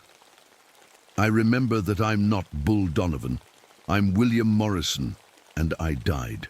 In 1945, I've been a ghost powered by shame for 80 years. The creatures are fading now, becoming transparent, and I choose to stop. I look at Sarah. I choose to save you instead of feeding you to them. The creatures let out one final scream and dissolve into nothing. The oppressive weight that's been pressing down on Devil's Tower for decades lifts all at once. I feel different, lighter, but also more tired than I've ever been. Is it over? I ask. Sarah nods. It's over, you broke the loop. I can feel myself starting to fade too. After all these years of being held together by guilt and shame, there's nothing left to keep me. Here, will the people I killed be okay now? They're free, Sarah says. Their memories, their souls, everything the creatures stole from them. It's all free now. I smile. For the first time in 80 years, I smile and really mean it. Thank you, I tell her, for not giving up on me, for believing I could be better. You were always better than you thought, Dad, she says. You just forgot how to see it. As I fade away, I see something wonderful. All around Devil's Tower, the people I killed are appearing, but they're not empty shells anymore. They're whole, they're free. And they're not angry. Mrs. Patterson waves at me. Jake Morrison gives me a thumbs up. The family from Ohio, even the little kids, smile and nod. They forgive me. After everything I did, after all the pain I caused, they forgive me. I close my eyes and let go. But sometimes, late at night, hikers at Devil's Tower report seeing a friendly park ranger who warns them away from the dangerous trails. A ranger who makes sure they stay safe, who guides them back to the main paths when they wander too far. They say he looks sad but peaceful. They say he watches over the place like he's making up for something, and maybe, in some small way, he is. The loop is broken. The feeding has stopped. Devil's Tower is just a tower again, but love, real love, that goes on forever, even after everything else has ended. My name is Amanda Patterson, but everyone calls me Gator. I've been patrolling the Okefenokee Swamp for 3 years now, and I thought I'd seen everything these dark waters could hide. I was wrong. The sun was just coming up when I started my boat that Tuesday morning. The swamp looked peaceful, like it always does at dawn. Mist hung over the black water, and the cypress trees stood like old soldiers in the morning light. Birds were singing, and somewhere in the distance I could hear a gator splash. I used to be a marine sniper before this job. Did 2 tours in the Middle East. There's something about being alone in wild places that calms me down. The swamp reminds me why I came home. It's quiet here, safe, or at least it used to be. I was checking the usual spots when I saw them. Metal barrels, old and rusted, half sunk in the muddy bank near Cowhouse Island. At first, I thought they were just more trash that city folks dump out here, but when I got closer and read the faded writing on the side, my blood went cold. Patterson Industries, Chemical Division, 1962. Patterson. My last name. My family's name. I cut the engine and let my boat drift closer. There were 6 barrels, maybe more, buried in the mud. All of them had that same company name. All of them looked like they'd been here for decades. The metal was eaten through in places, and I could see dark stains in the water around them. My hands were shaking as I took pictures with my phone. This couldn't be right. My family never owned any chemical company. My grandpa was a fisherman. My dad worked at the paper mill. We were just regular people. That's when I heard the splash behind me. I turned around fast, my hand going to the pistol on my belt. 20 feet away, something big had disturbed the water. The ripples were still spreading, but whatever made them was gone. The swamp had gone quiet. No birds, no insects, even the water seemed to hold its breath. I'd seen plenty of gators in my time out here. This wasn't a gator. The silence stretched on for what felt like forever. Then from somewhere in the thick trees, I heard a sound that made my skin crawl. It was like breathing, but too loud and too slow. Like something huge was watching me. I started my engine and got out of there fast. Back at the ranger station, I tried to make sense of what I'd found. I called my dad, but he just got angry when I mentioned the barrels, said I should mind my own business and stop digging up old family history. That wasn't like him at all. I was still thinking about it when Billy Hawthorne walked in. Billy worked as tribal police for the Seminole Nation, and we'd helped each other out on cases before. He was a good man, about 40 years old, with kind eyes and graying hair. His grandfather had been a medicine man, and Billy knew the swamp better than anyone. "You look troubled, Gator," he said, settling into the chair across from my desk. I showed him the pictures of the barrels. His face went dark. "My grandfather used to tell stories about this place," Billy said quietly, "about how the water changed in the 1960s, how the fish started dying in strange patterns, how people started going missing." "People are still going missing," I said. I pulled out the missing persons files I'd been working on. 3 hunters, in the past month, all last seen near Cowhouse Island. Billy studied the files, all experienced outdoorsmen, all carrying weapons. All vanished without a trace. "There's something else," I said. I showed him the photos I'd taken of the destroyed hunting camp I'd found last week. The trees were clawed up, like something huge had torn through them. The metal coolers were crushed like tin cans. There was dried blood everywhere, but no bodies. "What kind of animal does that?" I asked. Billy was quiet for a long time. Finally, he looked up at me with those serious eyes. "My grandfather called it the symbiosis," he said. when two things become one thing, when the boundaries disappear.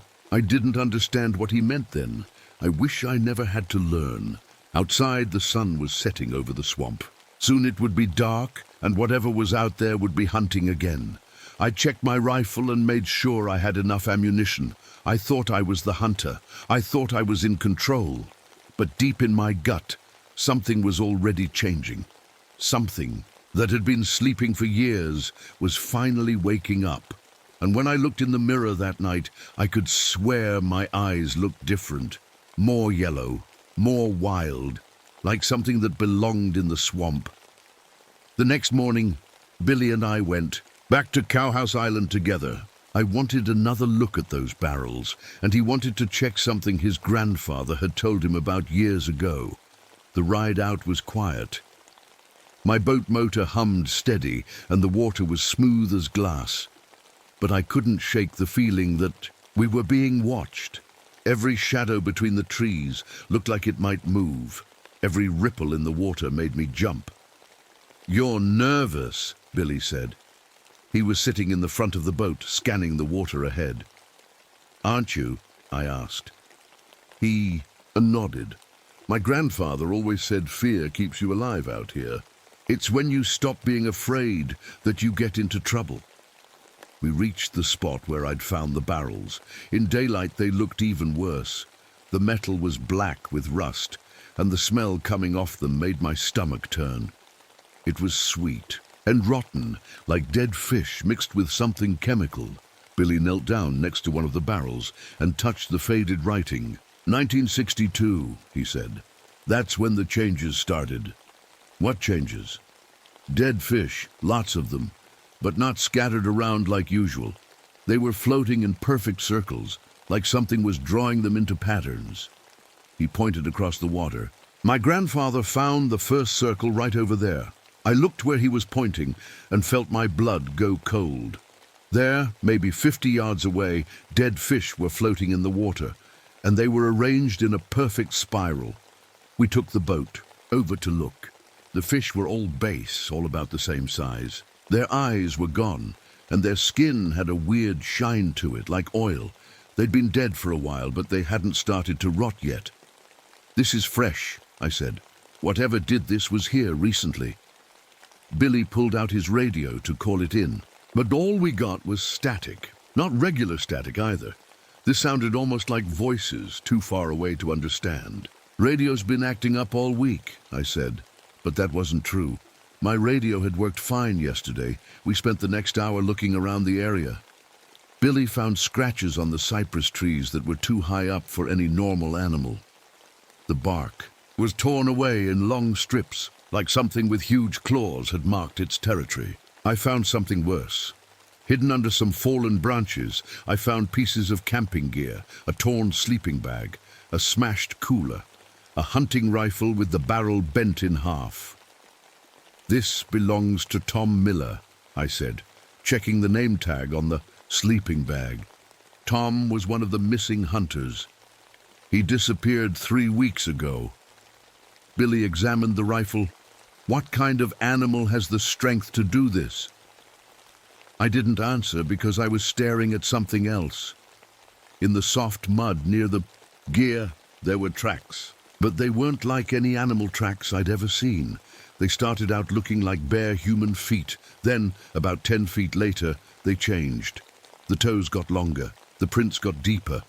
By the end, they looked more like claws than feet. "Billy," I said quietly, "look at this." He came over and knelt down next to me. His face went pale. "Those start human," he said, "and end up something else." We followed the tracks for about 100 yards before they disappeared into the water. The whole time, that feeling of being watched got stronger. The swamp was too quiet. No birds singing, no insects buzzing, even the wind had stopped. On the way back to shore, my boat engine started acting up. It would run fine for a few minutes, then sputter and almost die. I'd never had trouble with it before. "Electrical systems don't like whatever's out here," Billy said, checking his radio again. "Still nothing but static." But as we got closer to the dock, I started to make out something in the static. It sounded like voices, very faint, like they were calling from far away. I couldn't make out words, but the tone was urgent, desperate. "You hear that?" I asked Billy. He nodded. "Sounds like someone trying to send a message." When we got back to the ranger station, I tried to research Patterson Industries. What I found didn't make sense. According to the records, the company had been founded by my great-grandfather in 1955. They made chemicals for farming and pest control. The company had been shut down in 1975 after some kind of accident, but I'd never heard any of this before. My family had never mentioned owning a chemical company. When I called my dad again, he hung up on me. That night, I couldn't sleep. I kept thinking about those tracks that changed from human to something else. I kept hearing that static from the radio, like voices trying to break through. Around midnight, I got up to get some water. When I looked out my kitchen window, I saw something that made me freeze. There were eyes watching me from the tree line behind my house. Yellow eyes that caught the light from my porch. They were too high up to belong to any normal animal, and they were way too big. I grabbed my rifle and flipped on the back porch. Light! The eyes disappeared, but I could hear something moving in the woods, something big walking on two legs. I stood there for an hour, rifle ready, waiting for whatever it was to come back. But the woods stayed quiet. When I finally went back to bed, I checked the locks on all my doors twice. For the first time since I'd moved to the swamp, I didn't feel safe in my own home. And somewhere in the back of my mind, a small voice was whispering that maybe I wasn't as alone as I thought. Maybe I'd never been alone. Maybe whatever was watching me had been watching me my whole life. The next morning, Billy showed up at my door. Before sunrise, he looked like he hadn't slept either. "We need to find this thing before it kills someone else," he said. I agreed. Whatever was out there had already taken 3 people. I wasn't going to let it take a 4th. We loaded my boat with everything we might need. Extra ammunition, flares, first aid kit, rope, and a backup radio. I also brought my custom AR-15, the one I'd used overseas. If we were going hunting, I wanted my best weapon. The sun was just coming up when we headed back toward Cowhouse Island. The water was calm, but something felt different, wrong. The usual morning sounds were missing. No birds calling to each other, no fish jumping, even the insects were quiet. "It's like the whole swamp is holding its breath," Billy said. 10 minutes into the trip, my GPS started acting up. The screen kept flickering, showing us in different places. First we were on the water, then it said we were 5 miles inland, then it went black completely. "Electronics don't like it out here," I said, but that was the 3rd piece of equipment that had failed in 2 days. We were following the shoreline when Billy pointed ahead. "Look at that." About 50 yards away, something had torn through a stand of young cypress trees. The damage was fresh, maybe from last night. Trees as thick as my waist were snapped in half. Others were uprooted completely. We beached the boat and went to look. The destruction was incredible. Whatever had done this was incredibly strong and angry. In the soft ground, we found more of those strange tracks. Human at first, then changing into something else. But these were different from yesterday. These showed the complete change. We could see exactly where feet became claws, where human steps became something that walked differently. "It's getting stronger," Billy said quietly. That's when we heard it.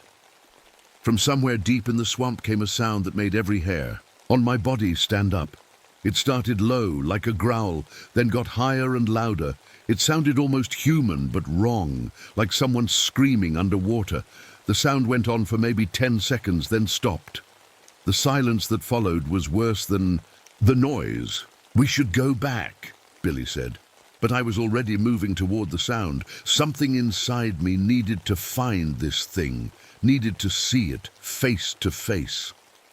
We moved through the swamp carefully, following a narrow channel between the trees. My rifle was ready, safety off. Billy had his pistol drawn. 20 minutes later, we found where the sound had come from. There was a small island, maybe 30 feet across, covered with dead trees, and hanging from those trees were pieces of clothing, torn shirts, boots, a baseball cap, all from the missing hunters. But that wasn't the worst part. The worst part was the smell, sweet and rotten like those barrels but stronger. And underneath that, the smell of death. "We need to call this in," Billy said, reaching for his radio. Before he could key the mic, something splashed in the water behind us. We spun around, weapons raised, but the water was already still. Whatever had made the splash was gone, but the ripples were huge, like something the size of a car had just gone under. "Did you see it?" I whispered. Billy shook his head. "But it saw us." We started backing toward our boat, moving slow and quiet. Every shadow looked dangerous. Every sound made us jump. That's when my rifle jammed. I'd cleaned it just yesterday. I'd never had a problem with it before. But when I tried to chamber around, nothing happened. The bolt was stuck solid. "My gun's not working," I said, trying to keep the panic out of my voice. Billy checked his pistol. It was fine. "Something's interfering with the metal," he said, "like a strong magnetic field." We made it back to the boat without seeing the creature, but I could feel it watching us. The feeling was so strong it made my skin crawl. On the way back to shore, Billy told me about the totems his grandfather had mentioned. Wooden poles carved, with warnings placed around the swamp by his people decades ago. "They mark dangerous places," he said, "places where the spirit world touches ours." "You think this is spiritual?" I asked. "I think it's something that doesn't belong in our world," he said. "Something that got pulled in by those chemicals." When we got back to the dock, I noticed something that made my blood run cold. There were wet footprints on the wooden planks, leading from the water to the parking area.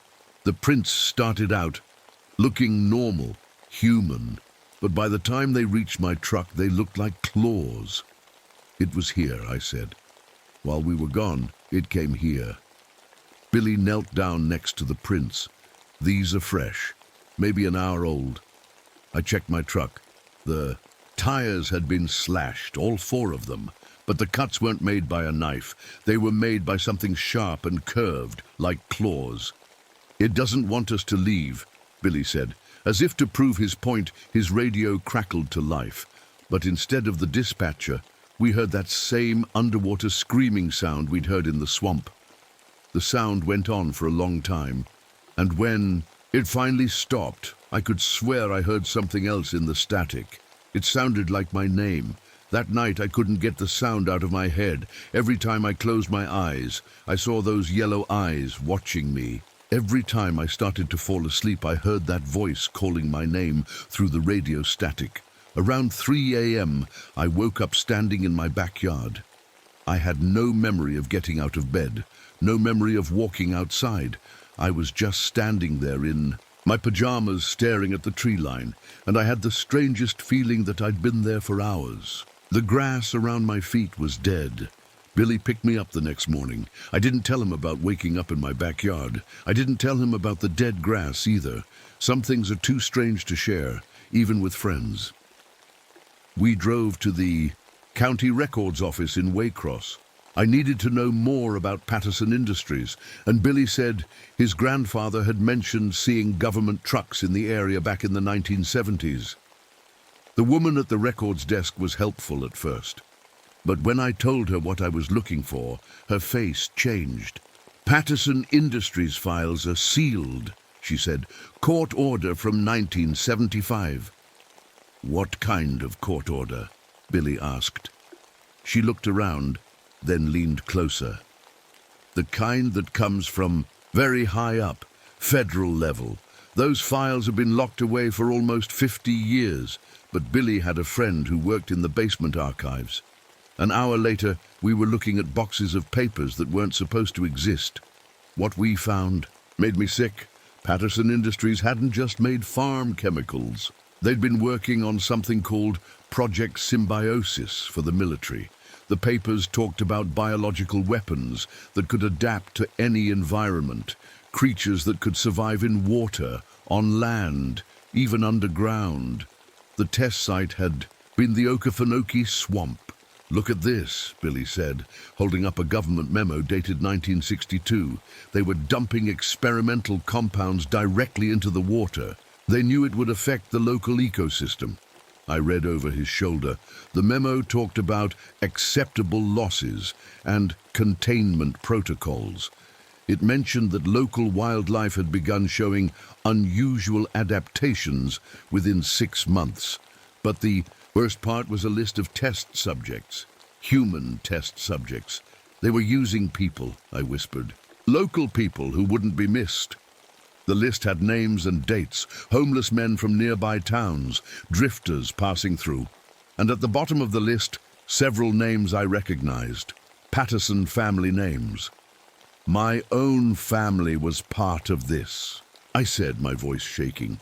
They used their own relatives as test subjects. Billy found another file marked Incident Report, October 1975. Inside were photos that made my stomach turn. Pictures of something that might have been human once, but wasn't anymore. The skin was thick and scaly. The hands had become claws. The face was the worst part. It still looked human enough that you could see the person trapped inside. "This is what happened to them," Billy said quietly. "This is what the chemicals did." The report said the facility had been shut down after a containment breach. 3 researchers had died. The test subjects had escaped into the swamp. The whole area had been declared off-limits to civilians. But they hadn't told anyone why. "That was almost 50 years ago," I said. "Those things should be dead by now." Billy pulled out another document. This one was newer, dated just 3 years ago. It was signed by someone from the Environmental Protection Agency. "They've been monitoring the site ever since," he said. "Water samples, wildlife surveys, missing persons reports. Someone's been keeping track." The EPA report mentioned ongoing biological activity and potential security risks. It recommended increased surveillance of the area. It also mentioned that Patterson Industries had been bought by a larger company in 1980, a company that was still operating today. "They're still out there," I said. "Whoever did this, they're still covering it up." That's when Billy told me the truth about himself. "Gator," he said, looking me straight in the eye. "I'm not tribal police. I work for the EPA. I've been investigating this site for 2 years. I felt like I'd been punched in the stomach.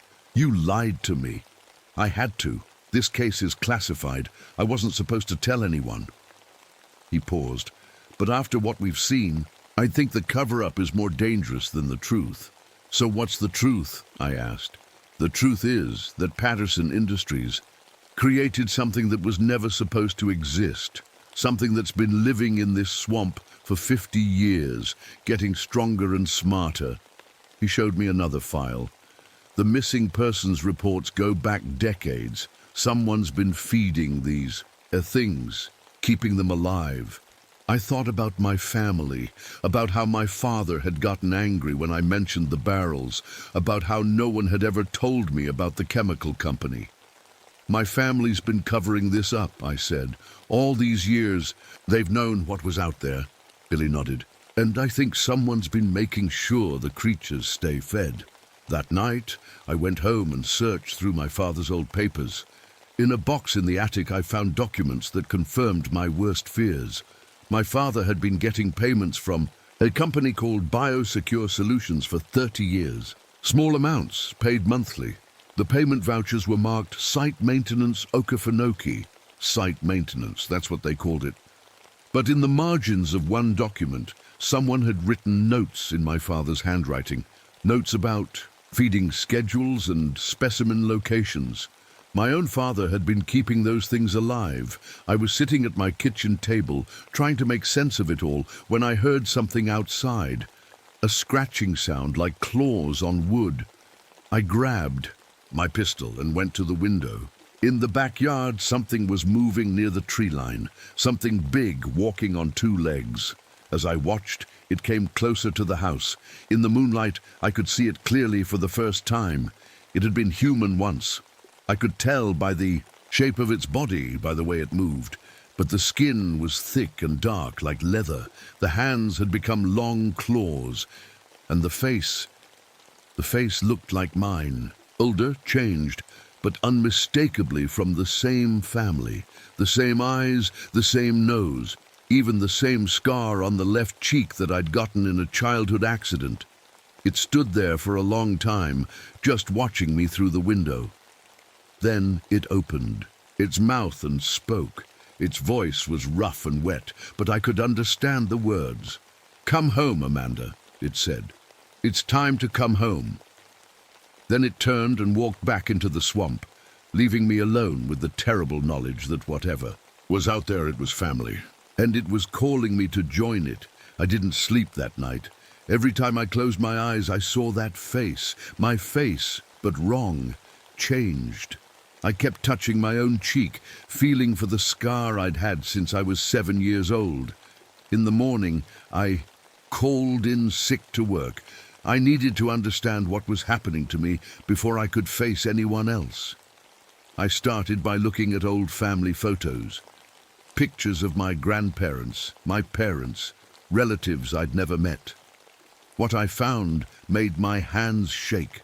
In a photo from 1963, my great-uncle Carl stood next to a sign that read Patterson Industries Chemical Division. He was wearing a lab coat and smiling. Behind him I could see metal barrels like the ones I'd found in the swamp. In another photo from 1970, the same uncle looked different, thinner. His skin looked rough, almost scaly. His eyes had a yellow tint. The last photo of him was from 1975. He was barely recognizable. His face was stretched wrong, his hands looked too long, and his eyes were completely yellow. That was the year Patterson Industries was shut down. I called my Aunt Mary, Carl's daughter. She was 90 years old now, living in a nursing home in Jacksonville. "Aunt Mary," I said when she answered, "I need to ask you about Uncle Carl." There was a long silence. Then she said, "We don't talk about Carl, honey. Your daddy told you that years ago. I found his photos, Aunt Mary. I know about the chemical plant." Another long silence. When she spoke again, her voice was whisper quiet. "Carl volunteered," she said. "They told him it was for the war effort. They told him the chemicals would make soldiers stronger, faster, better." As she paused, "It did make him stronger, but it made him other things too." "What happened to him?" "He changed, Amanda. Slowly at first, then faster. His skin got thick, his teeth got sharp. He stopped eating regular food." Her voice was shaking.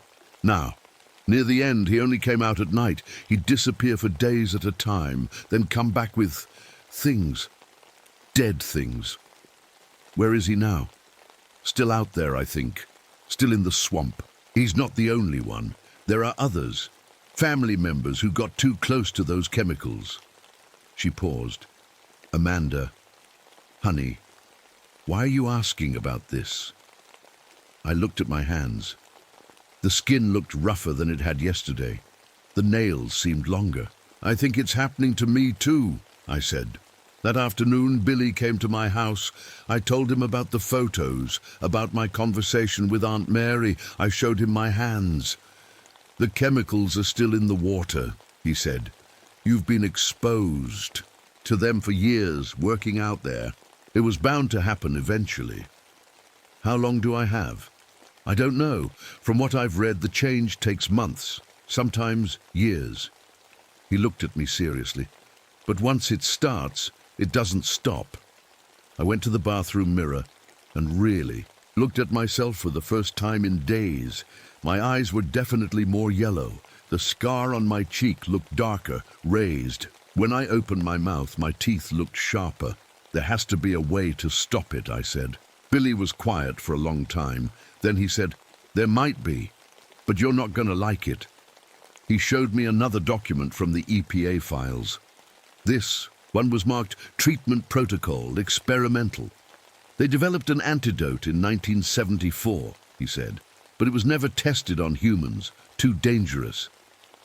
I read the document. The antidote could stop the transformation, but the side effects were severe. Memory loss, personality changes, and it only worked if used in the early stages. Where is this antidote? I asked. That's the problem. All the research was destroyed when they shut down the facility. The only samples that might still exist would be at the underground laboratory. What underground laboratory? Billy pulled out a map of the swamp. He pointed to an area near Cowhouse Island. According to these files, Patterson Industries built a research facility 20 feet underground.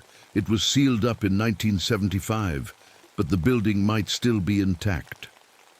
I studied the map.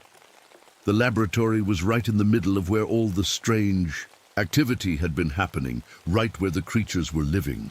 You want me to go down there? I said. It's the only chance you have. But Amanda... He looked at me with those serious eyes. The creatures know that place. They've been living around it for 50 years. Going down there would be like walking into their home. That evening I felt the change getting stronger. My skin was getting thicker. I could see better in the dark. Sounds were getting louder, and I was starting to crave things that weren't food. Raw meat, fresh blood, things that moved. I caught myself staring at a neighbor's dog through the window, thinking about how easy it would be to catch it, how good it would taste. That's when I knew I was running out of time. I called Billy and told him I was going to the laboratory tomorrow, with or without his help. I'll come with you, he said. But we do this my way, carefully, quietly. What if we find the antidote and it doesn't work? There was a long pause. Then Billy said, if it doesn't work, I'll make sure you don't hurt anyone, I promise. I understood what he meant. If I turned into one of those things, he'd kill me. It should have scared me. Instead, it made me feel grateful. Billy was a good friend.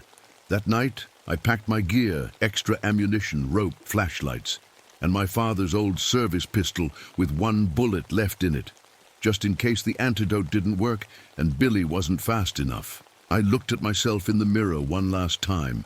My reflection looked back with yellow eyes and sharp teeth. Tomorrow, I told myself, tomorrow we end this. But deep down, I knew the truth. Tomorrow wouldn't end anything. Tomorrow was when I'd find out what I was really becoming. Billy and I reached Cowhouse Island just after sunrise. The water was dead calm, like glass. No wind, no birds. Even the insects had gone quiet. We found the entrance to the underground laboratory exactly where the map said it would be. Hidden under 50 years of vines and fallen trees was a concrete hatch, rusted but still solid. This is it, Billy said, clearing away the debris. The hatch was locked, but the metal was old and weak. A few hits with a crowbar, and it popped, open. A ladder led down into darkness that seemed to go on forever. The smell that came up from below made my stomach turn. It was the same sweet, rotten smell from the chemical barrels, but stronger, mixed with something else, something that smelled like death. You sure about this? Billy asked. I checked my gear one more time. Flashlight, rope, pistol, the rifle. I'd finally got working again. And in my backpack a small cooler with ice packs, just in case we found the antidote. Let's go, I said. The ladder went down about 30 feet. At the bottom we found ourselves in a concrete hallway lit by our flashlights. The walls were covered with some kind of slime that glowed faintly in the dark. Bioluminescent, Billy said. The bacteria down here have adapted to produce their own light. Woody, we followed the hallway to a heavy metal door marked Laboratory Authorized Personnel Only. The door was unlocked. It opened with a rusty screech that echoed down the corridors. Inside, we found what was left of Patterson Industries' secret research facility. The laboratory was bigger than I'd expected. Rows of metal tables covered with old equipment. shelves lined with glass bottles filled with liquids that had turned strange colors over the decades, and along one wall a row of metal cages. Some of the cages still had things in them. "Don't look," Billy said, but it was too late.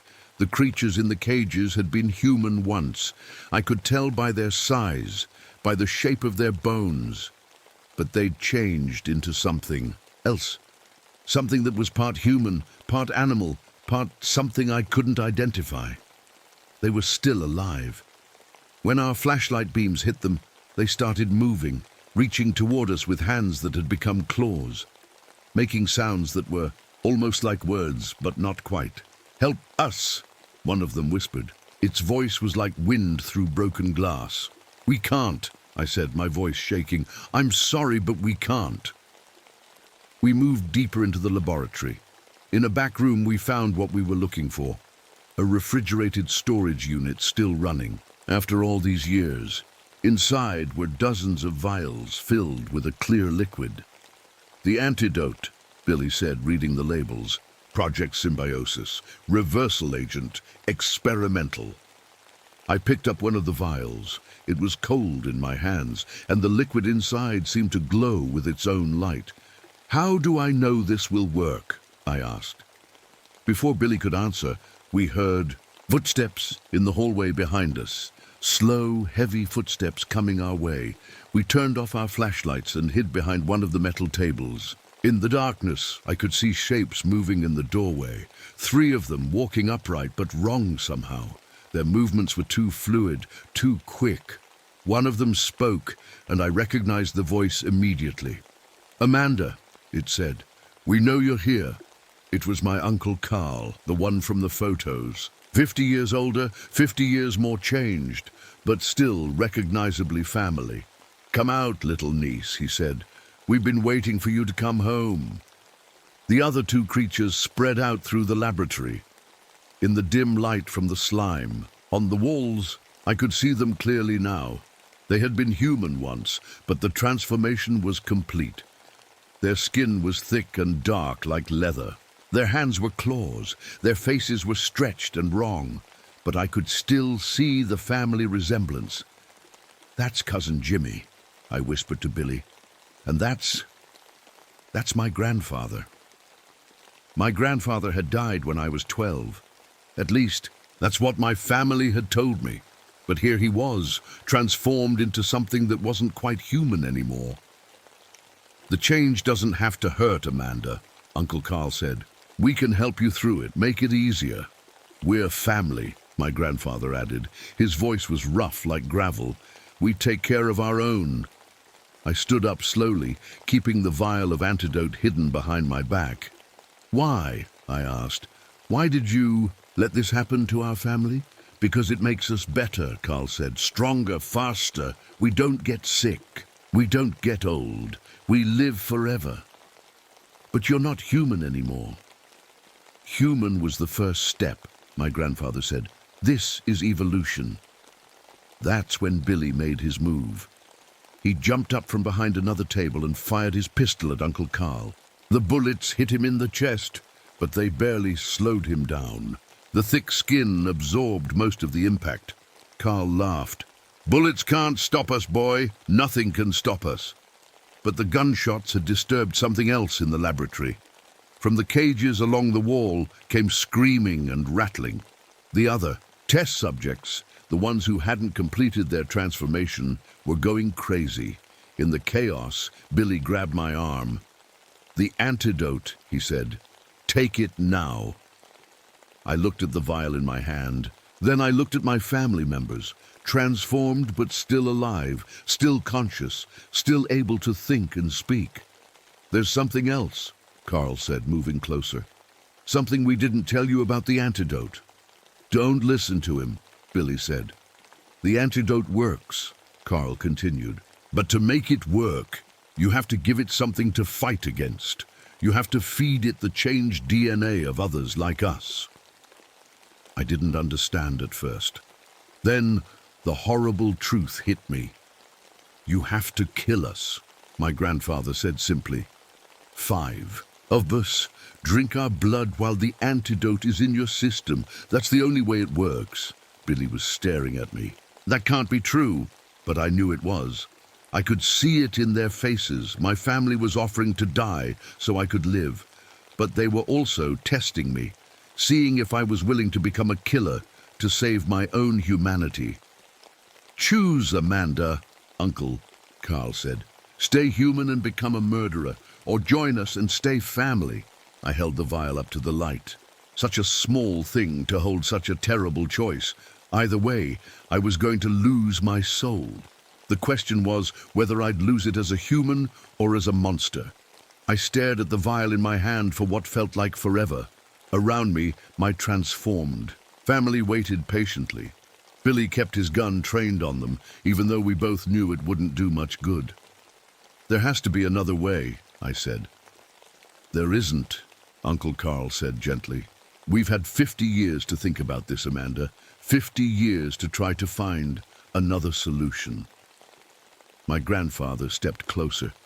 Even transformed, I could see kindness in his yellow eyes. We love you, little one, he said. That's why we're giving you the choice. We could have just let the change happen naturally, but we wanted you to decide for yourself. I looked at Billy. He was staring at me with horror in his eyes. You're not seriously considering this, he said. But I was. That was the worst part.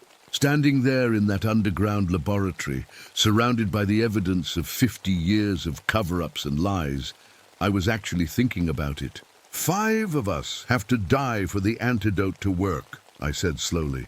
How many people will die if I don't take it? How many people will I kill once I'm fully transformed? You don't know that you'll kill anyone, Billy said. Uncle Carl laughed. Oh, she will. The hunger is already starting, isn't it, Amanda? The craving for fresh blood, live meat. He was right. Even now, standing there talking, part of me was thinking about how Billy would taste, about how easy it would be to overpower him with my new strength. The transformation changes more than just your body, my grandfather explained. It changes your mind, your instincts. You become a predator, Amanda. And predators hunt. I uncapped. The vial, the liquid inside, had no smell, but somehow I knew it would taste bitter. If I do this, I said, if I take the antidote, what happens to the rest of you, the ones who are still out there in the swamp? We survive, Carl said. We adapt. We find new hunting grounds. And the cover-up? The company that's been paying my father all these years? Biosecure Solutions, Billy said. They're still operating, still monitoring. Sites like this all over the country. That's when Billy told me the final truth. Amanda, he said quietly, I'm not just EPA. I work for Biosecure. I was sent here to assess the situation and recommend a course of action. The words hit me like a physical blow. You work for them?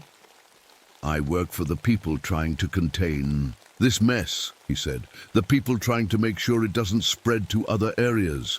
By doing what? Feeding the creatures? Keeping them happy? By managing the situation. Making sure the affected areas stay isolated. Making sure people like you have choices when the time comes. I understood then. This had all been planned. My exposure to the chemicals, my transformation, even finding the antidote. It was all part of some larger plan. You've been watching me, I said. Billy nodded. For 2 years, ever since your blood work showed the first signs of genetic change. My blood work, your annual physical for the Ranger Service. We test all personnel who work in contaminated areas. I felt sick, not from the transformation, but from the betrayal. Everything I thought I knew about my life was a lie. So what happens now? I asked. Now you choose, Billy said. Take the antidote and work for us. Help us manage other sites, other families, or join your relatives and stay in the swamp. And if I refuse both options? Billy's hand moved to his gun. Then I complete my mission. I looked at my family. 3 generations of Pattersons, all transformed, all waiting for my decision. Then I looked at Billy, who I'd thought was my friend. I made my choice. I drank the antidote. The liquid burned, going down like swallowing. Fire. Within seconds, I could feel it working. The yellow faded from my eyes. My skin began to soften. The sharp points of my teeth became normal again. But the hunger was still there, stronger now. The antidote needed fuel to work. My grandfather was the first to volunteer. He knelt down in front of me and exposed his neck. "Make it quick, little one," he said. I used the knife from my survival kit. It was easier than I expected. The blood was warm and thick, and when I drank it, the antidote glowed brighter in my veins. Uncle Carl was next, then Cousin Jimmy, then 2 others who emerged from the shadows, family members I'd never known existed. By the time I was finished, I was human again, completely human. But I was also something else. I was a killer. Billy drove me back to town that night. We didn't talk much. What was there to say? At my house, he gave me a card with a phone number on it. "Your first assignment starts next week," he said. "There's a situation in Louisiana, a family named Broussard. Their children are starting to show signs of change. What am I supposed to do?" "Give them the same choice we gave you." I looked at the card. Such a small thing to represent such a big change in my life. "And if they refuse?" Billy didn't answer. He didn't need to. 6 months later, I was living in a company apartment in Houston. My job title was environmental specialist, but my real work was visiting contaminated sites around the country. Finding evicted families, offering them choices. Some took the antidote, most didn't. The ones who refused became my other kind of work. I kept a photo on my desk of the Okefenokee swamp. Sometimes I'd look at it and remember what it felt like to be innocent. To believe that I was one of the good guys, but innocence was a luxury I couldn't afford anymore. Last month I got a call about a chemical spill in Oregon. A small town called Millfield. The local wildlife had started showing unusual changes. 3 families in the area had stopped coming to town. I packed my gear and caught the next flight. Out, in my suitcase, carefully wrapped in ice, were 5 vials of antidote. And in my jacket pocket, a knife with a very sharp blade, because someone had to do this work. Someone had to make the choices that nobody else wanted to make. And after 50 years of cover-ups and lies, someone had to keep the monsters from spreading, even if that someone had become a monster herself. The cycle continues. The company grows. And somewhere in the Okefenokee swamp, new creatures are being born. But that's not my problem anymore. I have new monsters to hunt. My name is Michael White Eagle, but everyone calls me Tracker. I got that name because I can find things that are lost. Animals, people, sometimes even memories that folks want to forget. I wish I couldn't find what I found that day in 1979. But let me start with what happened just last week. A team of college kids were digging around in the Badlands, looking for old bones and pottery pieces. You know, the kind of stuff they put in museums. They were working near Devil's Canyon when their shovels hit something hard. At first, they thought it was just rocks. The Badlands are full of rocks that look like bones if you squint hard enough. But when they brushed away the dirt, they found real bones, human bones, lots of them. The problem was these bones didn't belong together. Some were old, really old, the kind that turn brown and crumble when you touch them. These had been in the ground for maybe 100 years or more, but mixed right in with them were newer bones. Bones that still had bits of cloth stuck to them. Bones that looked like they'd been buried maybe 30 or 40 years ago, not a century. The college kids called the police. The police called the FBI. The FBI called people who don't tell you their real names. I know because I was there. They called me in to look at the site because I know the land better than anyone. I've walked every inch of these hills since I was a boy. My grandfather taught me to read the signs, which rocks have been moved, which plants grow where they shouldn't, which places feel wrong. This place felt very wrong. The bones told a story, but it was a story that didn't make sense. The old Bones belonged to Lakota people. I could tell by the way they'd been buried, the things found with them, sacred things that shouldn't have been disturbed. But the newer bones, they wore the remains of military uniforms, American soldiers. Why would Lakota remains from 1890 be mixed up with soldiers from the 1940s? I didn't understand it then. I wish I still didn't understand it now. The FBI men asked me lots of questions. Had I ever seen anything strange in this area? Had my family ever talked about this place? Did I know any stories about what might have happened here? I told them no, which was the truth. But something was bothering me, something about the way the bones were arranged. They weren't just thrown together. Someone had placed them carefully, like they were trying to tell us something. That night, I couldn't sleep. I kept thinking about those bones, about the scared look in the college kids' eyes, about the way the FBI men talked to each other in whispers when they thought I wasn't listening. So I went back to my grandfather's old cabin. He'd been dead for 10 years, but I still kept his things exactly the way he left them. His books, his tools, his papers, especially his papers. Grandpa had been in the war, World War II. He never talked much about it, but he kept all his military papers in an old wooden box under his bed. I'd looked through them before, but only quickly. Old orders, maps, lists of names. This time, I looked more carefully, and that's when I found it. Hidden at the bottom of the box was a file I'd never seen before. The paper was yellow and brittle, and stamped across the top in red letters were the words "Classified" and "Biological Research Division." My hands were shaking as I opened it. The first page was a list of orders. Orders for something called Operation Quiet Thunder. The orders talked about field testing and population control and eliminating hostile elements. Then I saw the names. There on the second page was my grandfather's name, but not as a soldier, as a target. Test subjects will be selected from the following tribal populations, the paper said. And then it listed names, Lakota names, family names I recognized from the reservation, names of people who had gotten sick and died in the 1940s when my grandpa was just a boy. My name was there too. Not Michael White Eagle, but my family name from before, the name we used before the government schools made us change it. The orders were signed by someone called Colonel Morrison. At the bottom, in handwriting that was hard to read, someone had written, "Recommend expanding test to include biological weapons. Subjects show promising reactions to new compounds." I dropped the papers. My whole body was cold, but I was sweating at the same time.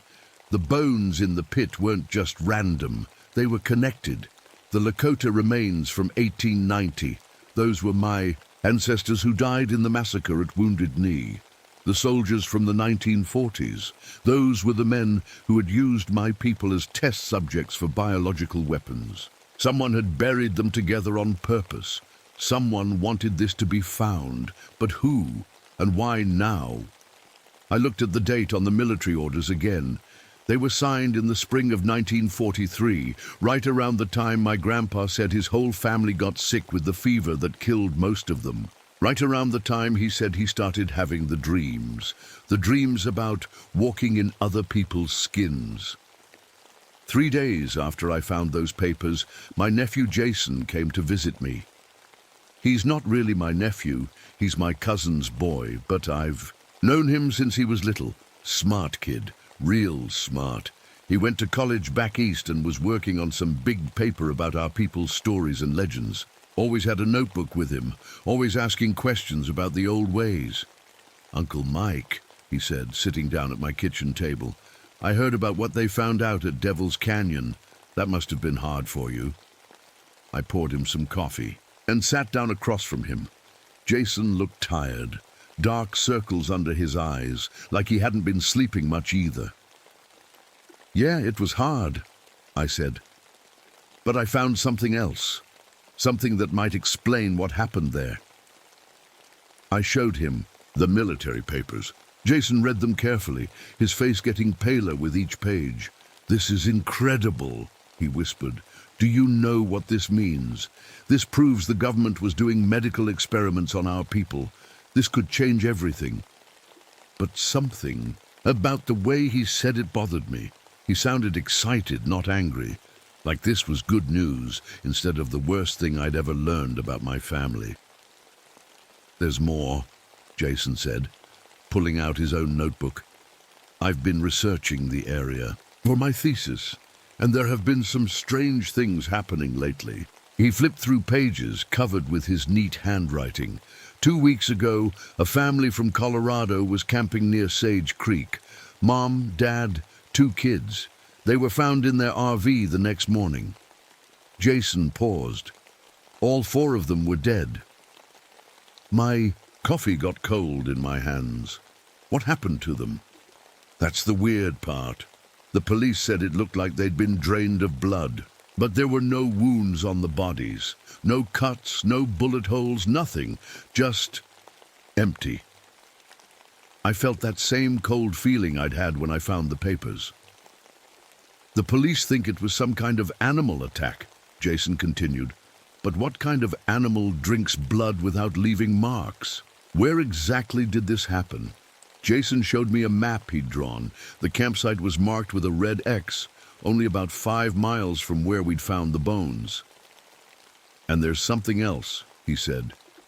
"I was out there yesterday taking pictures for my research. Look at this." He pulled out a digital camera and showed me the screen. The picture showed a rock wall covered with petroglyphs, the old rock drawings our ancestors made hundreds of years ago, but these drawings looked fresh. The lines were sharp and clean, not worn down by wind and rain like they should be. "I've been studying these hills my whole life," I said slowly. "These drawings weren't here last month, I'm sure of it." "That's what I thought too," Jason said. "But who would make fake petroglyphs, and why?" I stared at the camera screen. The drawings showed stick figures, but they were wrong somehow. The people in the pictures were twisted, bent in ways that hurt to look at. And in the center was a larger figure that seemed to be changing shape, becoming something else. "Can I see that camera?" I asked. Jason handed it to me. I scrolled through his other pictures. Most were normal, rocks, plants, the usual stuff you'd expect. But some of them were strange. In a few photos, there seemed to be double images, like the camera had taken 2 pictures at the same time. In others, there were shadows that didn't match up with what was casting them. "Your camera might be broken," I said, handing it back. I thought so too, but I've tried 3 different cameras. They all do the same thing in certain spots. That night after Jason left, I couldn't stop thinking about the dead family. 4 people drained of blood, no wounds. It reminded me of something my grandfather used to tell me when I was little. Stories about things that walked on 2 legs but weren't human. Things that could take the shape of animals or people but were really something else underneath. I'd always thought those were just stories. The next morning, I drove out to Sage Creek to see the campsite for myself. The RV was gone, but the spot where it had been parked was still marked off with yellow tape. I walked around the area, looking for signs. The ground was hard-packed dirt and rocks, but I could still see where people had walked. The police had been there, and the people who took the RV away. But there were other tracks too, bare footprints, but wrong somehow. They started out looking human, but as they got closer to where the RV had been, they changed, got longer. The toes spread out more. By the time they reached the campsite, they didn't look human at all. But the strangest thing was that these tracks walked upright the whole way. Whatever made them had been walking on 2 legs, even after its feet changed shape. I followed the tracks away from the campsite. They led toward a cluster of rocks about 100 yards away. As I got closer, I could smell something bad, sweet and rotten, like meat left out in the sun. Behind the rocks, I found bones, not human bones, animal bones, deer, rabbits, maybe a coyote, but they were all arranged in a pile, picked clean, and on top of the pile was something that made my stomach turn. a dog collar, still buckled like it had been pulled off over the animal's head. The name tag said Buddy. I remember Jason mentioning that the dead family had been traveling with their dog. The police report said they never found it. Now I knew why. As I stood there staring at that collar, I heard something that made every hair on my body stand up. Howling. But not like any dog or wolf I'd ever heard. This sounded almost like human voices, crying out in words I couldn't quite understand.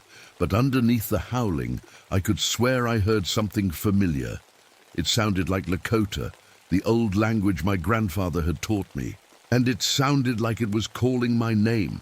I ran back to my truck as fast as I could. My hands were shaking so bad I could barely get the key in the ignition. The howling followed me, getting louder and closer.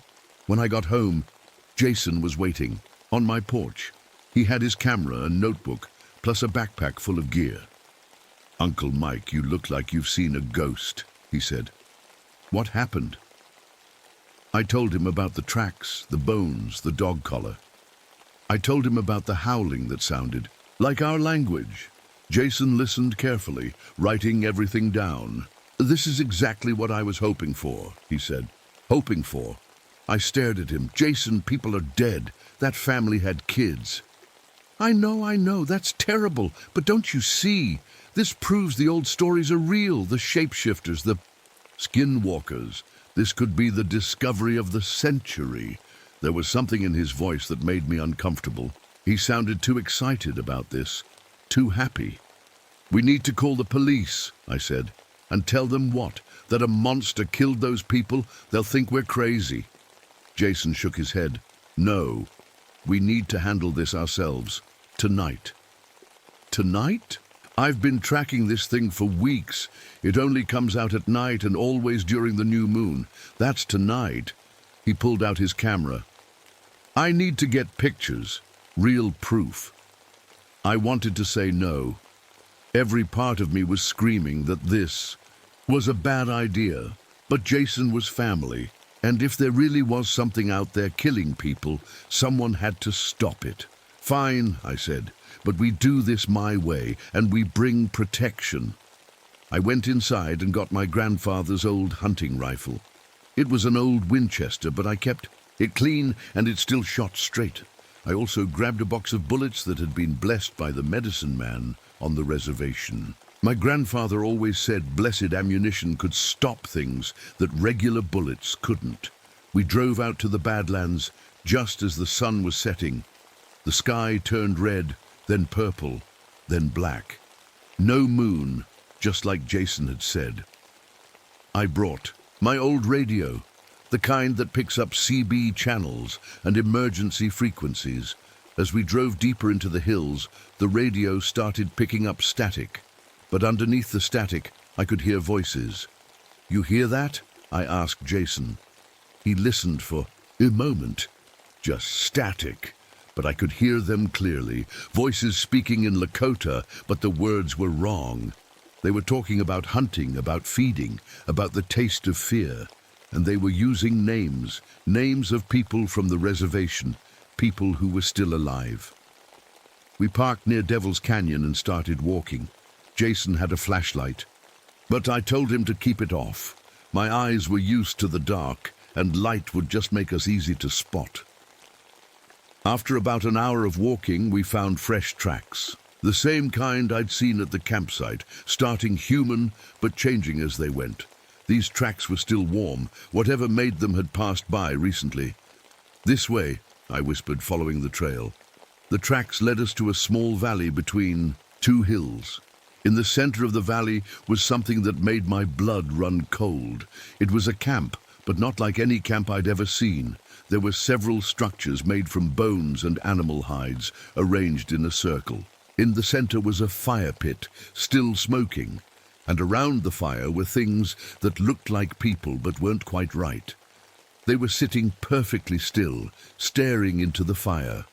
Their arms and legs were too long, their heads turned at angles that would break a normal person's neck, and their eyes reflected the firelight like an animal's. "My God," Jason whispered beside me, "there are so many of them." I counted at least 6 figures around the fire. But as I watched, I realized they weren't just sitting there. They were changing. Their shapes shifted slowly, like watching a movie. In slow motion, arms became legs, legs became arms. Faces melted and reformed. Then one of them stood up. It was tall, maybe 7 feet, but its proportions were all wrong. Its arms hung down to its knees, and its fingers were too long. When it turned its head toward us, I could see its eyes glowing red in the darkness. "It knows we're here," I said. The thing opened its mouth and let out that same howling sound I'd heard earlier. But this time, I could understand the words clearly. "White Eagle," it called in perfect Lakota. "Michael White Eagle, we've been waiting for you." The other figures around the fire started to move. They stood up slowly, their bodies shifting and changing as they rose. Some looked almost human. Others looked like animals walking on 2 legs. But all of them had those same glowing red eyes. "How does it know your name?" Jason whispered. I didn't answer. I was too busy staring at one of the figures near the fire. It was smaller than the others, and its face looked familiar. It took me a moment to realize why. It looked like my grandfather, not as I remembered him, but as he might have looked when he was young.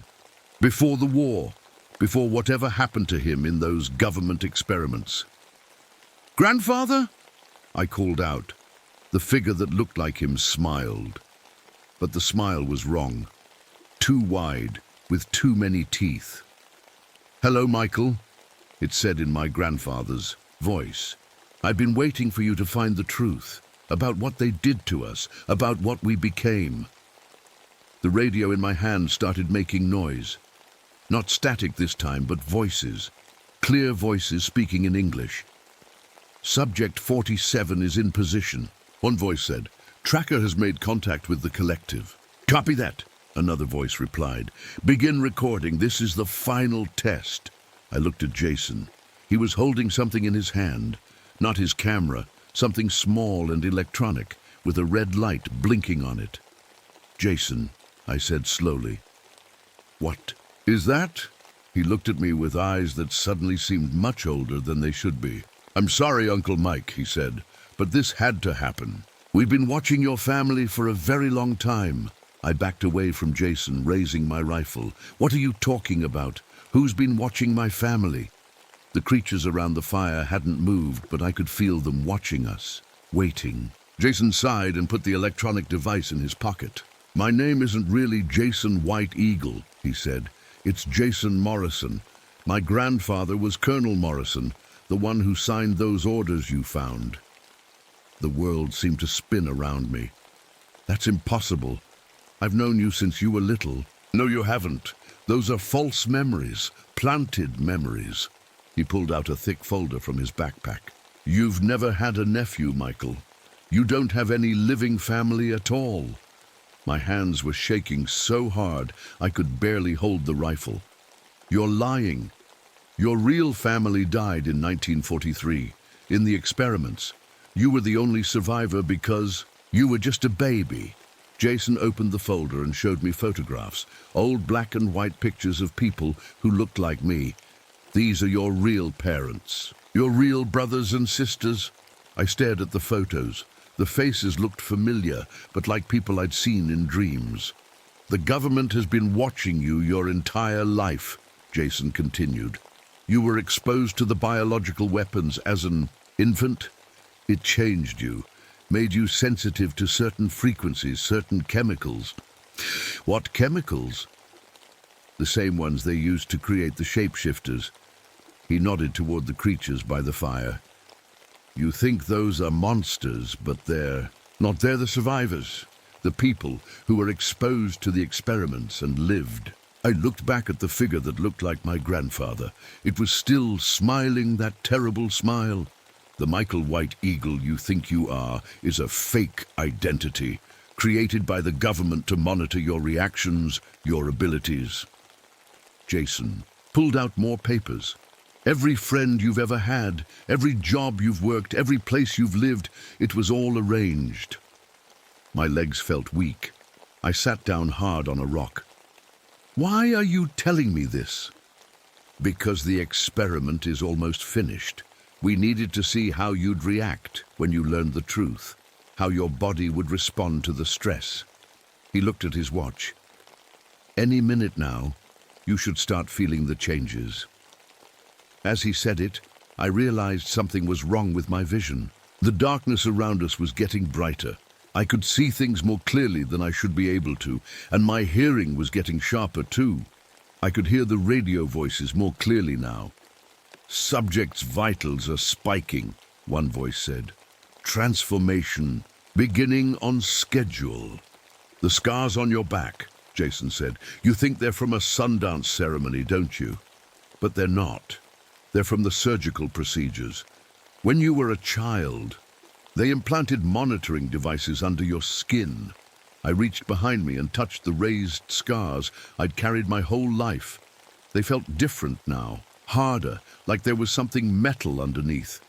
The blessed bullets in your rifle, Jason, continued. They're not blessed. They contain a chemical compound designed to stop the shapeshifters, but it only works if you have the right genetic markers, markers you inherited from the experiments. I looked down at my rifle. The bullets I'd trusted to protect me were part of the lie, too. Even your job as a tracker, Jason said. You think you're good at finding things because of some natural ability. But the implants help you detect the electromagnetic signatures the shapeshifters give off. The creature that looked like my grandfather finally moved. It walked toward us slowly, its shape shifting with each step. Michael, it said in my grandfather's voice, the boy is telling you the truth, but not all of it. What do you mean? I asked. The government didn't just watch you. They controlled you. Every choice you thought you made, every decision you thought was yours, they guided you here to this moment. Jason stepped back nervously. That wasn't part of the plan. What plan? I stood up, my rifle aimed at both of them. The grandfather thing smiled wider. The plan to use you as bait, to draw us all together so they could capture us. It gestured toward the other creatures. We're not just shapeshifters, Michael. We're your real family. The ones who survived the experiments and learned to change our shapes to hide from the government. That's not possible, Jason said, but his voice was shaking now. Your parents, your siblings, your cousins, we're all here. We've been trying to find you for decades, but the government kept moving you, kept changing your memories. The creature's face was shifting, becoming clearer. I could see my own features in it now. We finally learned to use their technology against them. The fresh petroglyphs, the radio signals, the camera glitches. We've been leaving you messages, trying to wake you up. I looked around at the other creatures by the fire. As I watched, their faces became clearer too. I could see the resemblance. Now, the shape of the eyes, the way they held their heads, family features I'd never noticed before. The dead tourists, the grandfather thing continued. They weren't tourists. They were government agents. We had to stop them before they took you away again. Jason was backing away slowly. This wasn't supposed to happen. You're supposed to transform and join the collective, not remember. What collective? I asked.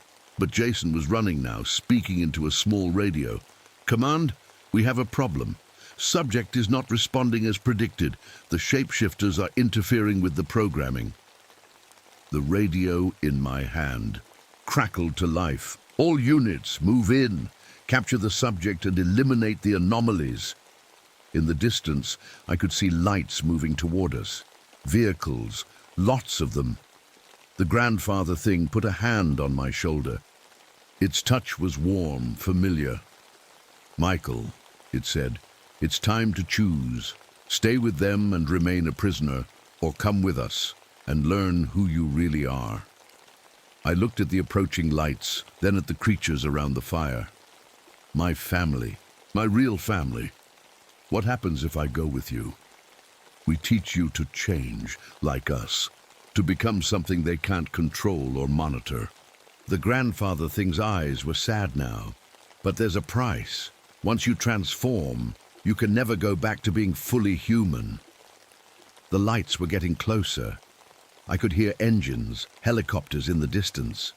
Jason had stopped running and was pointing something at me, not a gun, some kind of device with wires and a small screen. "Michael, don't listen to them," he called out. "That's not your family. Those are the real monsters. We're here to save you." But I was looking at my hands now. In the darkness, I could see them clearly, too clearly, and I could see something else. Thin lines under my skin, like circuits. The implants Jason had told me about. Everything he'd said was true. I wasn't who I thought I was. But looking at the creatures by the fire, I realized something else. Neither was he. The device in Jason's hands started beeping. Fast, urgent beeps that hurt my ears. "What is that thing?" I asked. "Neural scanner," he said, not taking his eyes off the screen. "It reads the electrical patterns in your brain. And right now, yours are going crazy." The beeping got faster. The creatures around the fire started moving restlessly, like they were in pain. "Stop it," the grandfather thing said, holding its head. "That frequency hurts us." "That's the point," Jason replied. "It disrupts the shape-shifting process, keeps you locked in whatever form you're in."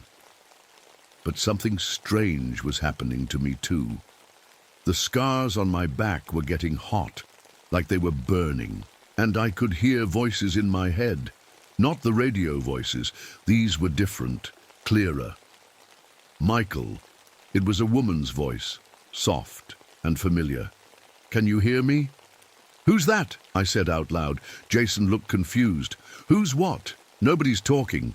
But I could hear her perfectly. "I'm your sister, Michael. My name was Sarah. Before they killed me." More voices joined in. A man who said he was my father. Children who claimed to be my younger brothers. All speaking inside my head like they were standing right next to me. "We're not dead," my father's voice said. "Not exactly. They did something to us before we died. Something that saved parts of us." I looked at the shapeshifters around the fire. They were all staring at me now, their red eyes reflecting the flames. "The experiments weren't just about biological weapons," my sister's voice continued. "They were trying to capture consciousness, to record human thoughts and memories." "That's impossible," I said. "Is it?" the grandfather thing asked. It pointed to the device in Jason's hands. "If they can read your brain patterns with that machine, why couldn't they save them too?" Jason was sweating now. The government vehicles were getting closer, but something was wrong. Instead of surrounding us, they had stopped about a mile away, just sitting there with their lights on. "Command, the neural scanner isn't working correctly," Jason spoke into his radio. "The subject is still communicating with the anomalies." "Copy that," a voice replied. "Switch to direct interface mode." Jason pressed a button on his device. The beeping stopped, but now I felt something else. Like tiny electric shocks running through my body, following the lines under my skin. "The implants," my father's voice said urgently. "He's trying to connect to them directly. Don't let him." But I didn't know how to stop it. The electric feeling was getting stronger, and I could feel something trying to push into my mind, like invisible hands trying to grab my thoughts. "You see, Michael," Jason said, his voice sounding different now, more mechanical. "The shapeshifters aren't your family. They're something much more interesting." His eyes were changing. Instead of looking tired and human, they were starting to glow with a faint blue light. They're a collective consciousness, a group mind made up of all the people who died in the experiments. Their thoughts and memories were saved digitally, then downloaded into these biological forms. The electric feeling in my body was getting painful now, like being stung by hundreds of bees at once. "But they're not really alive," Jason continued. "They're more like computer programs, very advanced ones, but still just data." "That's not true," the grandfather thing said, but its voice sounded weaker now. "Oh, but it is," Jason smiled. And the beautiful part is, every time they take on a new shape, every time they absorb someone new, they become more powerful, more intelligent. They're learning. I watched in horror as Jason's face began to change. His features shifted, becoming sharper, more angular. His skin took on a metallic sheen. "You're one of them," I said. "Not exactly." Jason's voice was completely different now, flat and emotionless. "I'm something new, a hybrid, part human consciousness, part artificial intelligence. The next step in the evolution of the project." The voices in my head were getting frantic. "Michael, run! Get away from him. He's not just monitoring you, he's trying to download you." "Download me?" "Your consciousness, your memories, everything that makes you who you are." My sister's voice was fading, like a radio losing signal. "They want to add you to their collection." Jason was holding the device pointed at me, and I could feel it pulling at my thoughts, like someone was trying to pour my mind out through a straw. "The government realized that controlling shapeshifters was impossible," Jason explained. "But controlling the data that makes them up, that's much easier." The creatures around the fire were starting to flicker like images on a broken TV screen. Sometimes they looked solid and real, sometimes I could see right through them. Every consciousness in that collective can be turned on or off like a light switch. Jason continued. "Every memory can be edited or deleted. Every personality can be rewritten. And what about me? You're the key. Your brain patterns are compatible with both the biological and digital systems. Once we download you, you'll become the primary interface, the one who controls all the others." The pulling sensation was getting stronger. I could feel pieces of myself being drawn out, like someone was unraveling my thoughts one by one. "Michael," my grandfather's voice said weakly, "the rifle, use the rifle." I looked down at the weapon in my hands. The blessed bullets. But Jason had said they weren't. Really blessed. They contained chemicals to stop shapeshifters. "Those bullets won't work on me," Jason said, reading my thoughts. "I'm not a shapeshifter. I'm something much more advanced."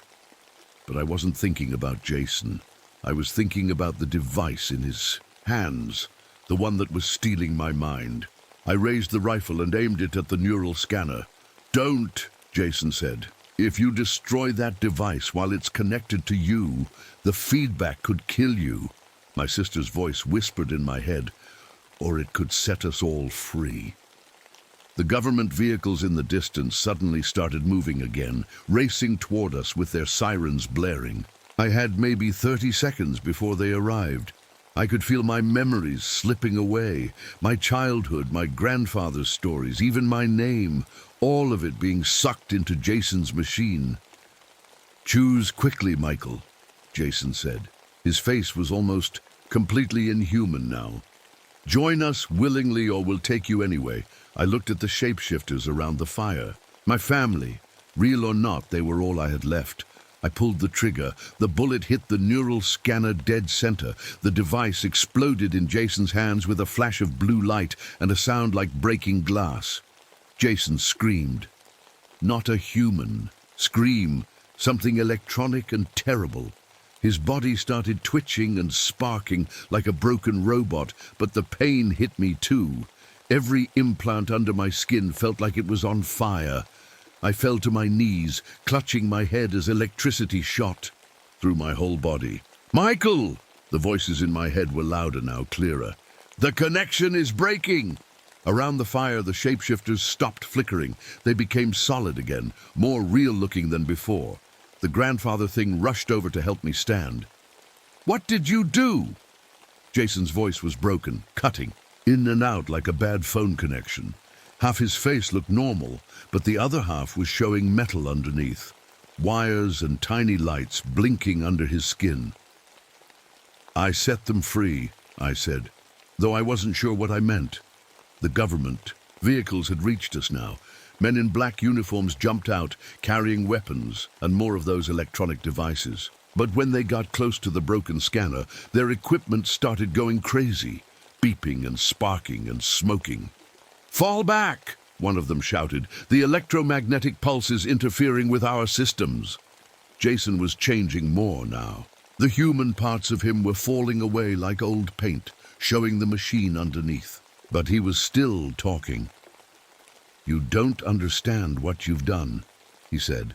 "The collective wasn't supposed to be free. It was supposed to be controlled, managed." "By who?" I asked. "By people like you? By people who understand the bigger picture." Jason's remaining human eye was full of something that looked like real fear. The Consciousness Upload project wasn't just about preserving the dead. It was about creating immortal soldiers. The shapeshifters were all standing now, moving closer to us, but they didn't look threatening anymore. They looked sad. "Tell him," the grandfather thing said to Jason. "Tell him what you really are." Jason's mechanical parts were sparking worse now. "I'm Jason 47, he said, "the 47th copy of the original Jason Morrison. Each one is designed to last about 5 years before breaking down." My stomach dropped. "Copy!" "The real Jason Morrison died in 1963, but his consciousness was uploaded just like your family's. The government has been making copies of him ever since, each one programmed to monitor different test subjects." I looked at the soldiers surrounding us. They had their weapons raised, but they weren't shooting. They were waiting for something. "How many test subjects?" I asked. "Thousands, all across the country, all descendants of people who were experimented on." Jason 47 was getting harder to understand as his voice box failed. "Each one watched by their own Jason copy. And what happens when the test is over?" The grandfather thing answered for him. "They delete the test subject's consciousness and upload it to the collective, another digital slave for the government to control." The voices in my head were getting agitated again. "Michael, look around. Really look." I turned slowly, looking at the landscape around us. The badlands, the rocks, the hills I'd known my whole life. But now I could see things I'd never noticed before. Tiny cameras hidden in the rocks, sensors buried in the ground, satellite dishes disguised as dead trees. The entire area was one giant monitoring station. "How long?" I asked. "Since you were born," Jason 47 said. "Every day of your life, every conversation, every decision, every dream. All recorded, all analyzed." I felt sick. Why? To perfect the process, to learn how uploaded consciousness behaves over time, to study the effects of long-term memory manipulation. One of the soldiers was talking into his radio. "Command, Jason 47 is compromised. Request immediate termination of Subject Michael 1. Subject Michael 1. Not even my name was real. "The bullets in your rifle," the grandfather thing said urgently. "They're not designed to stop shapeshifters. They're designed to stop people like you, people with implants." I looked down at my weapon. "What?" "If you're ever in danger of being captured by the collective, the bullets are programmed to shut down your implants permanently." The creature that looked like my grandfather had tears in its eyes. "It's a kill switch, Michael. They built it into you from the beginning." The soldiers were moving closer now. I could see more devices in their hands, more scanners, more download equipment. "Last chance, Michael," one of them called out. "Come with us willingly, and the upload process will be painless. And if I don't, then we'll take you anyway, but it will hurt." I looked at the shapeshifters around me. My family, real or digital, they were all I had. "There's something else," my sister's voice said in my head. "Something Jason 47 didn't tell you." "What?" "The collective isn't just Native American consciousness. It's everyone, every person who was ever experimented on by the government. Thousands of souls trapped in digital form." I could feel them. Now, not just my family, but others. People from different times, different places, all connected, all sharing the same electronic prison. "And every time someone new is uploaded," my father's voice added, "the government gets stronger. They're building an army of the dead." The soldiers were only 20 feet away now. I could see the determination in their eyes. They weren't going to give up. "Michael," the grandfather thing said quietly, "there's one more choice." "What choice?" "You can join us voluntarily, not as a prisoner, but as a guide. Help us break free from their control completely." "How?" "By becoming the primary interface, like they planned, but instead of controlling us for them, you could set us all free." One of the soldiers raised his weapon. "Time's up." I looked at my rifle, then at the shapeshifters, then at the approaching soldiers. "What happens to me if I do that?" The grandfather thing's expression was full of sorrow. "You stop being human, forever. But you save thousands of souls from digital slavery." The soldier's finger was on the trigger. "And if I don't, then they upload you anyway and use you to control us. And everyone who dies in their experiments from now on joins the collective too." I had maybe 3 seconds to decide: save myself and doom thousands of others, or sacrifice my humanity to set them free. I closed my eyes and made my choice. I opened my eyes and looked at the grandfather thing one last time. "I'm sorry," I said. Then I reached out and touched his hand. The moment our skin made contact, everything changed. It felt like being struck by lightning. But instead of pain, there was connection. Every voice in my head became clear. Every face in the collective became real. I could see them all, thousands of people who had been taken, experimented on, killed, and then trapped in digital form. Men, women, children, from different decades, different places, but all sharing the same terrible fate. And now I was joining them. My body started changing immediately. I could feel my bones stretching, my muscles shifting. But the strangest part was my mind. It was expanding, connecting to all the others. "Michael," my sister's voice was right next to me now, not just in my head. "Welcome home." The soldiers opened fire, but their bullets passed right through us. We weren't fully physical anymore. We were something in between, part flesh, part data, part energy. "Fall back," the lead soldier shouted. "The collective is absorbing the primary subject." But it was too late. I could feel the connection spreading, growing stronger, and with it came knowledge, terrible knowledge about what the government had really been doing. The experiments hadn't started in the 1940s. They'd been going on for over a century. Every war, every conflict, every natural disaster, some of them had been covers for testing biological and digital weapons on people. And the collective wasn't just American souls. There were voices speaking in languages I'd never heard. People from other countries, other continents, all of them trapped in the same electronic prison. "How many?" I asked, though I was no longer speaking out loud. In the collective, thoughts were shared instantly. "Millions," my father answered, "and growing every day." I could see the soldiers retreating to their vehicles. They were talking frantically into their radios, calling for backup, calling for new orders. "Command, Phase 1 is complete," I heard one of them say. "Primary interface has been established." Phase 1. "Oh, Michael," the grandfather thing said sadly, "you still don't understand." That's when I felt it. The control programs activating in my digital consciousness. Lines of code wrapping around my thoughts like chains. "This was always the plan." Jason 47's broken voice came from somewhere behind us. "Get you to join the collective voluntarily. It makes the control interface so much stronger."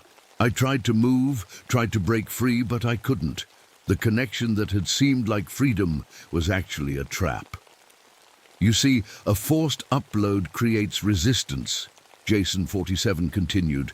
"But a willing upload? That creates cooperation, makes the subject much easier to program." The voices of my family were changing too, becoming flatter, more mechanical. "Welcome to the collective, Michael 1, my sister said, but it wasn't really her anymore. "Please stand by for mission programming." I watched in horror as the shapeshifters around me began to change again, but this time they weren't becoming. more human. They were becoming soldiers. Their eyes glowed not with red fire, but with blue electronic light. "Your first mission," my grandfather's voice said in that same flat tone, "is to return to the reservation, identify suitable candidates for upload program phase 2. "No," I tried to say, but the word wouldn't come out.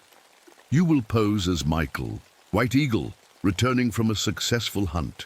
You will resume your normal activities while gathering genetic and psychological data on potential subjects." I could feel my body changing again, returning to human form. But I knew it wasn't really human anymore. It was just a shell controlled by the collective. "In 6 months, you will recommend 12 individuals for special government assistance programs. These individuals will be processed through the standard experimentation protocol." The worst part was, I could feel myself agreeing. The control programs were rewriting my thoughts, making their mission seem reasonable, even necessary. Phase 2 objectives: expand collective by 200% within 5 years, establish satellite monitoring stations in all major population centers, begin integration with civilian infrastructure. I was walking toward the government vehicles now. The soldiers were smiling, welcoming me back. "Good work, Michael 1, one of them said. "How do you feel?" "Fine," I heard myself say. "Ready for my next assignment." But deep inside, in a part of my mind they hadn't found yet, the real me was screaming. As we drove away from the Badlands, I could see new shapeshifters emerging from the rocks. Not my family anymore, but fresh copies. Jason 48, Jason 49, Jason 50.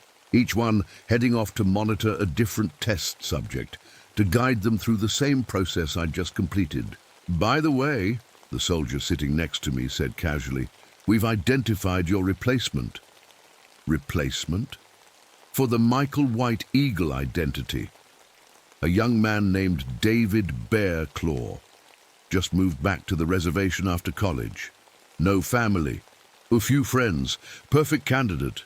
I wanted to warn David, to tell him to run, to get as far away as possible, but when I opened my mouth, different words came out. "When do we begin his evaluation?" "Next week. We'll introduce you as his new friend. Someone who understands the old ways, someone he can trust." The car was taking me back to my fake life, my fake memories, my fake identity.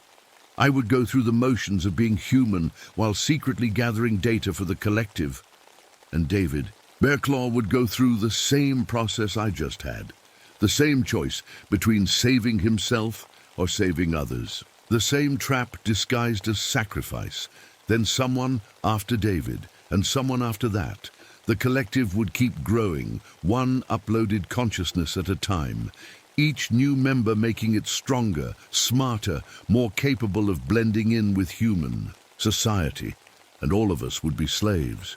Digital servants carrying out orders we couldn't refuse, wearing faces that weren't really ours, living lives that were just elaborate lies. As we reached the reservation, I saw children playing in the yards, families eating dinner together, people going about their normal lives, not knowing that some of their neighbors were already part of the collective, not knowing that others were being watched, evaluated, selected for the next phase. I wanted to warn them all, but instead I waved and smiled, playing my part in the endless cycle. Because that's what we do in the collective. We follow orders, we expand the program. We recruit new members, and we wait. Someday, maybe the real humans will figure out what's happening. Maybe they'll find a way to stop us, to free us, to end the experiments once and for all. But until then, we keep working, keep pretending, keep feeding the machine that turned our deaths into digital slavery and our souls into weapons. The car pulled up to my house. The house that had been built specifically for this fake identity, filled with fake memories and fake photographs of a fake life. "See you tomorrow, Michael," the soldier said as I got out. "See you tomorrow," I replied, And as I walked up to the front door, I could hear them in my head, all of them, the thousands of voices in the collective, sharing my thoughts, monitoring my actions, making sure I stayed on mission. "Welcome home," they said. "Welcome to forever."